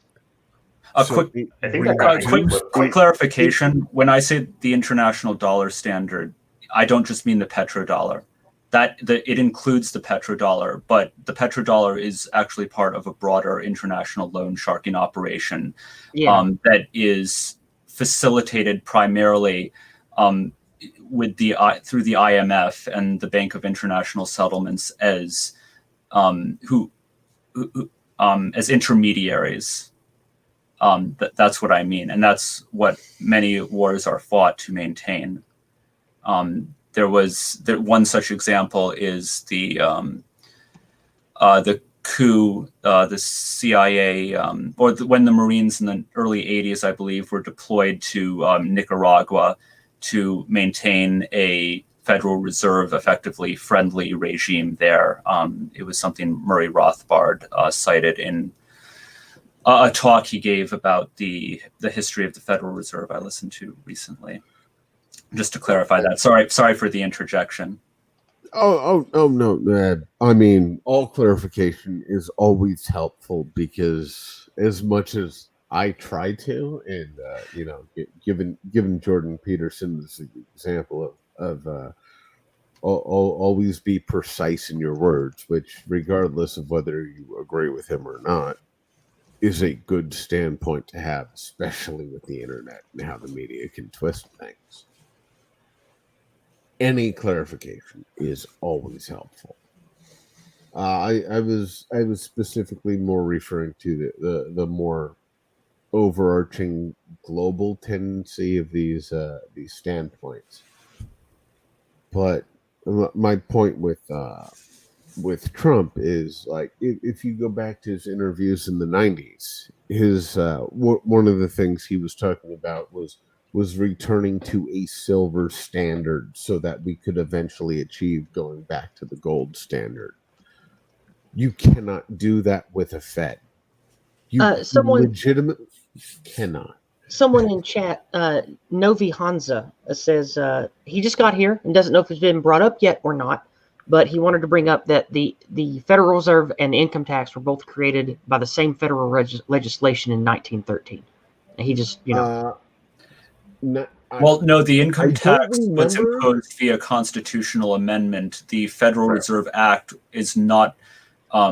It was created through the Federal Reserve Act, which was almost entirely unchanged from the plan drafted at Jekyll Island by Warburg and et al. I thought that taxes started back around that same time, the way that we know them now. I thought that that income tax was not really. Yeah. They were passed almost at the same time. I forget when. The amendment was ratified, but it was they were both under the Wilson administration. And but he was just wrong about it being the same piece of legislation then. It was not. No. Okay, cool. If I remember correctly, there wasn't actually a constitutional amendment that afforded the income tax. Well, I don't know. We don't have it pulled up, and it's not really relevant, I guess. Yeah, that's getting into the weeds on a lot of shit. Yeah, but it's getting late, and we've been streaming a long time, so I'd kind of like to keep things moving. Yeah. Let's on that note, I should actually go. I'll go for hours on this stuff. I should head out now. Okay. It's been a while, and I have a lot of streams this week. Yeah, you sure do. Thank you for coming and being on here so much. Is there anything you'd like to talk about before you head out? I posted a link in chat since we're talking about economics here a bit. Mm-hmm. I think Ralph at Right Reaction did a really good stream the other day, basically turning a classical liberal into a neo-reactionary, I guess, is the context of the stream. But he also explains the role that information plays in the modern cathedral system. Oftentimes we get caught up in only talking about money or capital, and we don't talk enough about information. So I thought that was a particularly salient point in that stream, and it was just a good stream overall. If you want to go through a very meticulous process of how one actually brings neo-reactionary ideas to a classical liberal. So I'll try to give that a listen then. That's excellent. Thank you for sharing that. Yeah, I enjoyed it quite a bit. But anyway, I need to go now. Got to go make some dinner. Going to go try and prepare for that cigar stream Friday. Okay. Are you going to be on Unpopular Opinions tomorrow? Yeah, I should be. Because I hope I am too. It'd be fun to be on again. It's been a long time. Anyway, have a great night. It's nice for you to be on here. We'll do it again sometime. Take care. Cool. See you, everybody. Bye. Nice meeting you. And again, you can follow Charlemagne on his channel, which is right here. And to see what he's up to and to see the kind of people he hangs out with and talks to on Twitter, you can follow his Twitter. It's right there as well. All right. Well, as we approach the end of the stream here, is there anything in particular about organizing and doing activism that any of the panel wants to talk about in relation to any questions that you might have seen in the chat while we were hanging out here? Oh, actually, before we get moving, I just got Heidi, you got to stop giving me money. You're giving me too much money today. Heidi gave me another $20 US. She says, just got to round it up. Thank you so much, Yizz. I have really enjoyed the stream. Nice to meet a lot of new folks. I've enjoyed everybody that's been on today, and it's very nice, especially to have N of One on finally. So everybody give Heidi a big thank you for donating so much money to my gas tank and to being able to have better equipment. Thank you, Heidi. Thank you very much, Heidi. Thanks, It's Heidi. much appreciated. Let's get a 14 in the chat for Heidi. Good for you, Heidi. All right. I'm not seeing any particular questions in any of the chat areas, and there's nothing in the Talk Heaven widget. So 14 in the chat. Oh, was that Alex? Let's see. Is there anything in particular that any of the panelists here want to talk about in regards to activism or the MAGA stuff or Stop the Steal? Anything come to mind? Yeah, I was about to say this in my introduction, but again, I'm not a Trump supporter, but I consider myself a Trump supporter. And I am, of course, a neo-reactionary and necessarily an elitist in the extreme. But that doesn't mean that tactically populism can't serve the interests of the benevolent elite. The submerged aristocracy, as a very good friend of mine describes us. And so I think that the MAGA crowd are fundamentally good people on the whole. And they deserve our support because they are being very hard done by the globalist and deep state establishment. And I fear that if the bad guys succeed in dispensing with indeed the very pretense of democracy and installing this demented puppet in Biden, who is really Harris, and behind Harris, the neoliberal oligarchs she shills for. That could break the spirit of the broader grassroots right, I think. Yeah, this would be a Harris presidency. I refer to Biden as the biological discarding Sabo that would deliver the globalist actual candidate into the White House. I mean, you would be putting the whole Biden crime family. They never go to prison. Why is Hillary still a free? I know, right? Human, I think. That's generous to call her human. A free woman, if you want to call. I struggle with that as well, but no, they never pay for their crimes. It's one set of laws for the rulers and one for the ruled. Well, but, maybe one day, day. So I think that the march, the turnout was again extremely encouraging, especially as a show of force. The speakers I saw were none too impressive, but it's not really about the pundits or Trump's hangers-on. It's really about the people at that march, and my spirits were lifted along with theirs. And I think it's important just to capitalize on the momentum from it. You have to put pressure on the state capitals. And if this coup really culminates in a Biden inauguration with the blatant and overwhelming and frankly insulting to the intelligence of any honest person with eyes fraud that's going on, that pressure needs to be extreme. Yeah. Do you think that it's, in your opinion, do you think that it is like we talked about with the writing the letters and making the phone calls and demanding our local politicians and state representatives make public statements about the corruption and demanding investigations and arrests and stuff. Do you think that's a worthwhile endeavor? Do you agree with that? I think it's worthwhile until, God forbid, Biden's inauguration day comes, at which point I think all patriots should storm their state capitals and declare independence from SOG.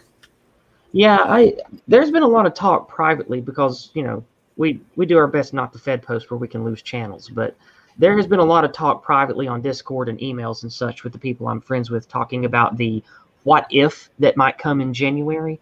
And I think that there are a lot more of us willing to do Fed posty things than our enemies might think. I prefer that option personally. I do too. It's not the only one. That's just because I got the heart of the warrior. I don't know if that's actually tactically smart. In general, I'm very much in favor of aggression and decisiveness and getting in the first strike. There's a huge advantage in taking the initiative. However, what is certain is that no matter what we do, we cannot do anything halfway at this point. The effort has to be total and it has to be simultaneous. Now, the other option I could see is if this coup is successful, is to simply retreat and go into what James Mason, the Siege author, termed total dropout from the system mode. And it's not, instead of trying to hit and run before they call in the airstrikes on the capitals, the downside with that, the former strategy is that you would be concentrating numbers in a small place. And our government is so heinous and ruthless that it's not inconceivable they would actually firebomb that place to take out the patriots in one fell swoop in attempting to declare independence. That is another possibility. Yeah. So the other possibility is a total dropout, where instead of hitting and running, we run and hide in order to hit back later with a vengeance. And what we do is we try to create a parallel economic infrastructure, for one thing, like what the Polstrat project is all about. Everyone join if you haven't already. It's the best possible avenue of activism within the nationalist movement there is, in my opinion. Wait, which is it? What? The Polstrat project. Oh yeah. I've talked to Oriel, and he's actually he wants to be on my show again, and we're trying to make that work. But I've just been busy. Check that out if you haven't already. Anyone who's watching. Yeah, anyway, we need to develop that infrastructure. We need to just proliferate like crazy. We need to become as fecund and fierce and savage and independent as possible. It's almost a primitivist renaissance. And by doing so, we can actually put ourselves in position to, in the longer term, launch total guerrilla warfare against the system. We can effectively starve it into submission, and we can nudge along the system, just contribute to its own momentum toward its own demise in standard accelerationist fashion.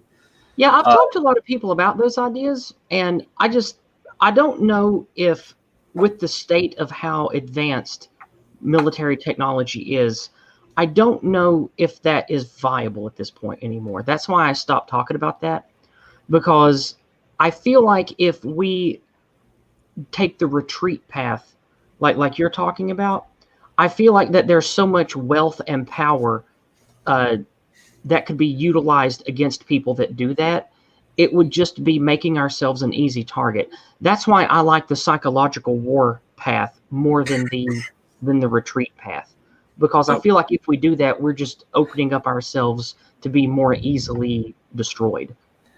But where does that wealth come from? Even billionaires have roughly the same caloric requirements as the rest of us, and there are only 3 days worth of food on average at any grocery store. The system is vulnerable. But the people that and the people in power are growing less are global.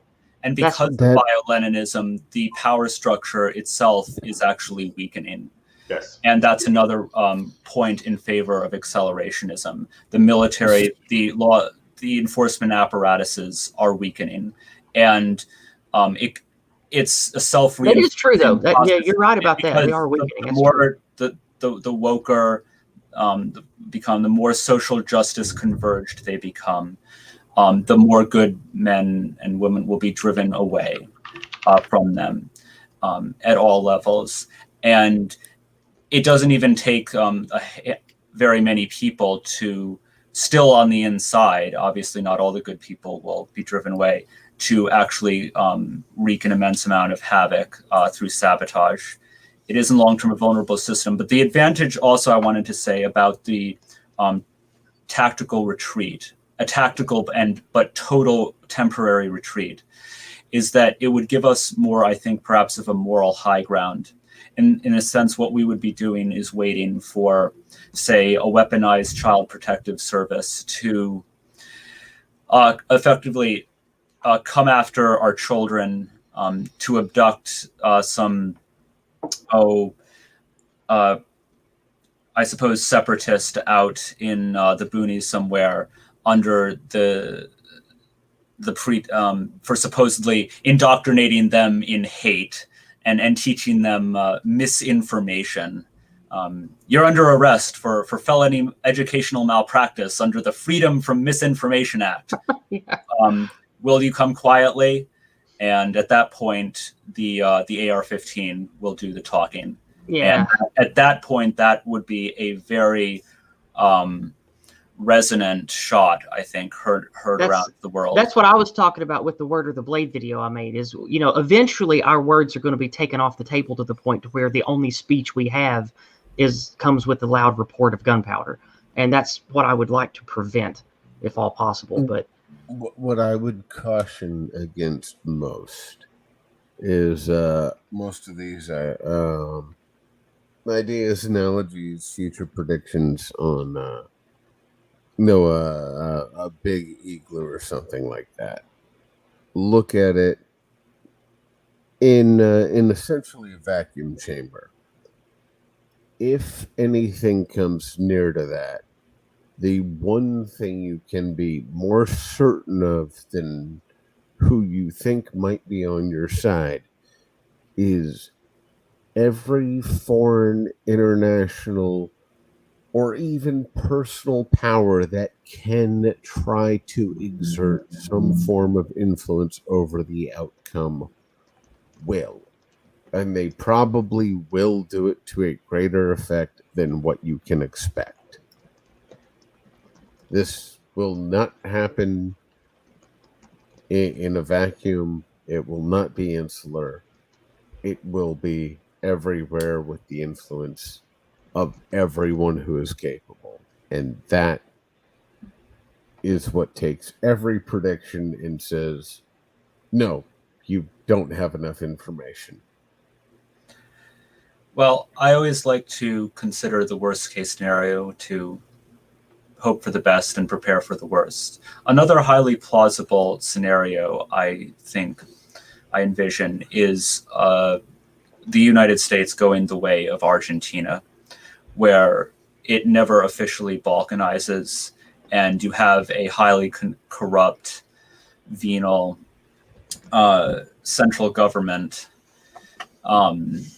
rife, of course, with very attenuated under the effects of bio-Leninism.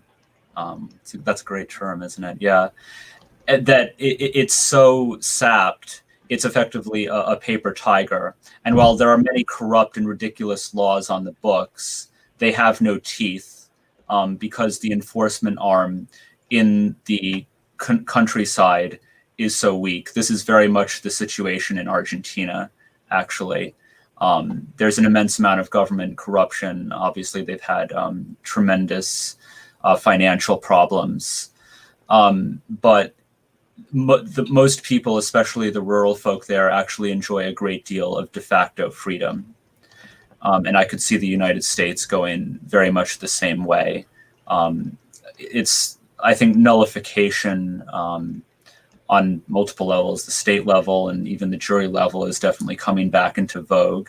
And I mean, the point at which there might come a point where perhaps you could see the state still remitting tax collections for the common defense, as probably overpriced as that is. But as for like the white privilege tax or reparations, the rural and white concentrated states, I do expect certain states actually to reverse demographically just through sorting. They're just going to give Zog a big fat middle finger, and there won't be anything that the latter will be able to do about it at that point. Well, let's say that we are going to have, whenever Orel comes on, Heidi has a lot of criticisms that I would like to address with Alex and you and him. And just a second. I'm just going to talk instead of typing. Yes, Heidi, I read through all of it. It's hard for me to retain what I read because I don't take meds for my brain problems. So I have to ask people specifics about things because I forget it. And that's why I sit and talk to Orel and talk to Alex about this stuff, because it's hard for me to read and retain stuff in long block text like that. But I understand the basics of the project layout, and I think it's a pretty good build. And I like the concept of what that project wants to do are all smart things that we can do anyway. So I just think that that's pretty cool. Anyway, let's save that for another stream. We've been on for a lot of hours, and I'm starting to mentally just fizzle out here. So let's wrap this up. Is there anything that anybody wants to say or talk about before we wrap things up here at the end? I do what you were just mentioning with talking about the organization and the ability to organize. And this is going to tie to what was just talking, but I'm not going to go on a tangent. I'm going to keep it as short and sweet as possible. I'm going to try to use actually just one piece of writing and send for Burnham a little bit to both give a black and a white pill. And that if you take the managerial elite from the managerial revolution, you can see to some extent, Hugh Janus, how actually the financial component and war are connected. You can even see that in that book there, when he's actually describing the beginning of the managerial components, basically the alphabet industries taking over taken over from the capitalists. And he doesn't say this explicitly, and I actually don't even know if he means it, but it seems like it's tacitly in there, where he describes the capitalists leave industries and effectively seed them when they're no longer financially viable. And what he doesn't say, and I do think is true, is that I'll use the term Zog happily, is that, because I kind of think that's the culmination of this, or the forces behind it conceivably, I'm assuming there, are deliberately causing some industries to become non-profitable, to subsume them. And I think that part of our components of rallying, this how this connects, do not address that, and that really is our problem. And I would guess, I'd have to hear a little bit more from you and everyone, but I would guess that to some extent that's part of what you're saying right here at the end, that we actually have a great grave threat that is very powerful and is actually behind the scenes to a certain extent, to such an extent that something like letter writing can only do so much. Maybe so, maybe not. And so I think that we do have to understand, if I know I've been probably too general to be specific enough, I hope that it is understood, that there's a system in place that is, even if we replaced all the people, is going to continue to subsume. In very much the way that Burnham describes it, the individuals can be replaced, but the same people end up in charge. And so to a certain extent, there's something beyond just rallying and getting together that will be required. And so for the positive side of this, from exactly the same work, is that something like the managerial revolution can literally be handed to the most terrified of the kind of things that we talk about person. There's almost nothing sketchy in the whole thing. And there's some very shocking, totally obvious statements that aren't even really heavy components of that, but really will strike a person. Like, he speculates about the UN, before it forms. He speculates about all the gold, literally, I'm probably even quoting, all the gold, it's been a little bit too long, all the gold in Fort Knox could be gone in 30 years or irrelevant. And a regular person can see that, and there's nothing throughout the entire book that even like somebody that would be uncomfortable, you know what I mean? Like, you can give it to a kid, you can give it to your grandma. And so to a certain component, I think that we need to focus. I love the rally. I love the components of all these different disparate elements coming together and fighting. I like Trump from a perspective that might be pretty close to anyone's, but closer to a supporter, as just someone that's destabilizing some of the people that run those things, or at least it looks that way to me. It could be an illusion that I'm getting fooled on. But I think that we need to be able to say some of the things that we're saying right now with slightly different words so that no one else is bothered and they come to those conclusions. Well, as Brenton Tarrant put it, am I a Trump supporter as a symbol of renewed white identity and hope for the future? Yes. As a leader and policy maker, God, no. God, yeah, and I'm in agreement with you. Yeah. But I of course love, I mean, Trump is a thoroughly entertaining person, and I attended one of his rallies in New Hampshire where I live in addition to the MAGA March. And I love the energy of his atmosphere. He's a terrific public speaker. And I love how he's utterly shredded the credibility of the corporate media in the eyes of anyone with eyes. Only true believing neoliberal bugmen are going to be watching CNN and MSNBC, and even Fox for that matter, with the way they're going in 10 years.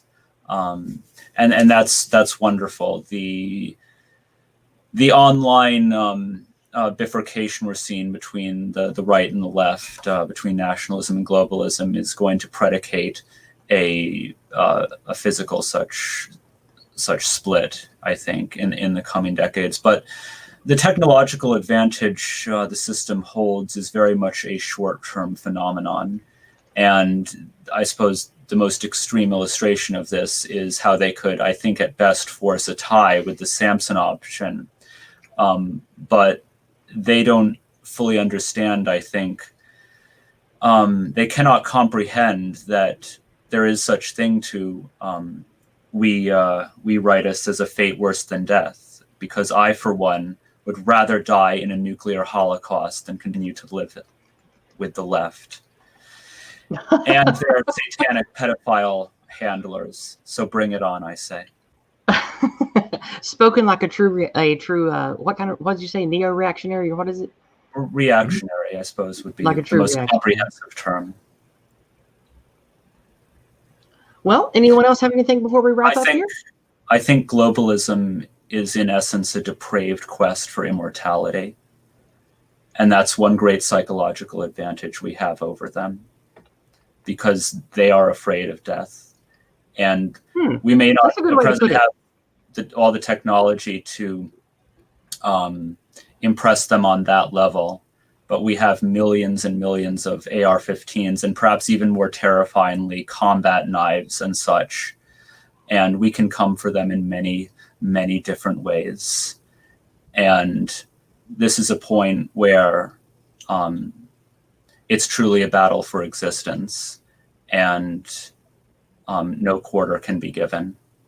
Political viewpoint is heritable. Yep. And if the left is going to persist in their exterminationist mode against us, we must respond in kind. There's also no shortage in history at all of small groups using their wisdom and strategy to defeat very larger groups with great deals more apparent power. That's a great white pill to end on. Yep. Yes, it is. So I had a wonderful stream. Thank you all for being here. I can definitely tell we're going to have a good heated discussion about the Polstrap project, because Heidi's on fire about it. She's got a lot of ideas and she's butting heads with Alex in the chat right now about it. We're going to have good times. Upcoming on a stream, I don't know what this Friday's looking like yet. I usually try to do a community stream on Friday, but with how crazy things have been and with all the activism and us trying to go different places, we're just going to have to take things one day at a time and see what comes. We had a wonderful success this weekend with just nationalism in general. We've seen great news. We've seen a decay of just like we were talking about earlier, N of One, we've seen a complete decay of the people's trust in the fake news media. It's been really good for us. So let's keep pushing this. Let's keep getting everybody that is against all of this mess together and talking and unified in the best way that we can and going forward. And hopefully we'll be ready for whatever the world throws at us. So on that note of positivity. Before you go. Uh-huh. I was just going to say, I mean, if Heidi's champing at the bit for it, you should give her the link to either this Discord or another one, so I can listen to the fallout between her and Alex. No, I don't think that's happening right now. I mean, when we set up that stream discussion one day, that's what I mean. Yes, I'm an IRL friend of Alex, actually. Yeah. And it sounds like it could provide me with some additional entertainment for the rest of my evening. But this has been entertaining quite enough in and of itself, Yizz. So thank you very much for having me on. I very much appreciate it. And I hope that I could maybe have an N of one-on-one with you in the not too distant future. I would like that. And again, I know that Heidi is very adamant about what she thinks about this. And again, people are welcome to disagree on my channel. Like if all of you that have followed me, my goal with this channel was to get ideas together and get people that are against our enemies together and talking to see what ideas would rise to the surface and give our people good ideas to rally around and share together. So this kind of idea conflict is good and healthy, and it's what we should be doing. So we're going to do it. With that, anything else anybody wants to say before we wrap up, or are we just going to close it? Anything else? Have a good evening, everybody, and may God bless you all. Here comes the treasure chest over on DLive. I didn't forget today. I remembered. So here it comes in 30 seconds. Everybody get ready. All right. We're going to say goodbye to everybody in the chat while we're wrapping up. Thank you so much, Heidi. You've been a delight today. Thank you for your donations. I will definitely put them towards a good use. Reptile and Alex are in the chat. Alex, we know we've talked about. Hello again, Reptile. Machiavellius is here. I don't know how to say that WW name, but hello to you too, friend. Thank you, Birdie, for being our only moderator today. I do appreciate that. Vim, thank you very much. And Vim, Vlim, I don't know how to say that word. I don't know about that, what you say, but we'll talk about that another day. It's time to go. But anyway, thank you all very much, and we will do this again sometime soon. Take care.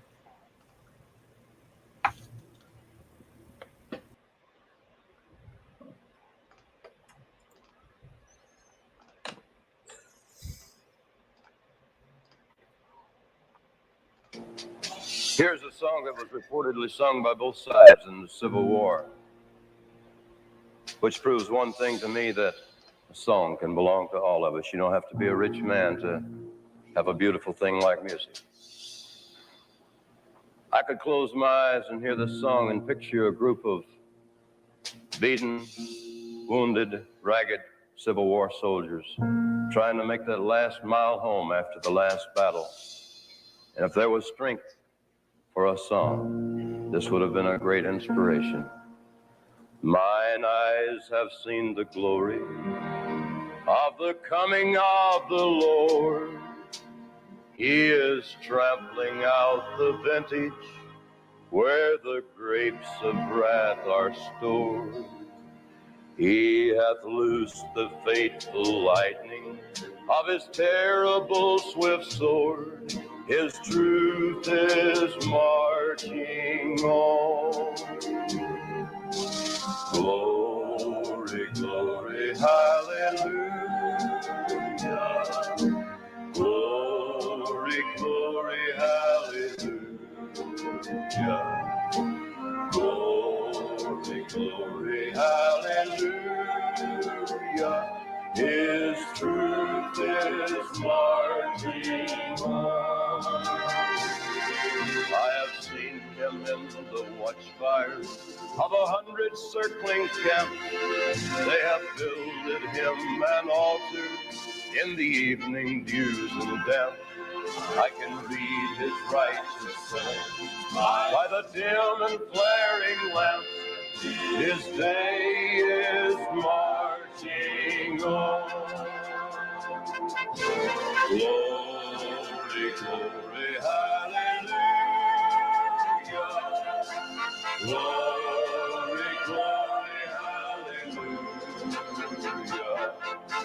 Glory, glory, hallelujah.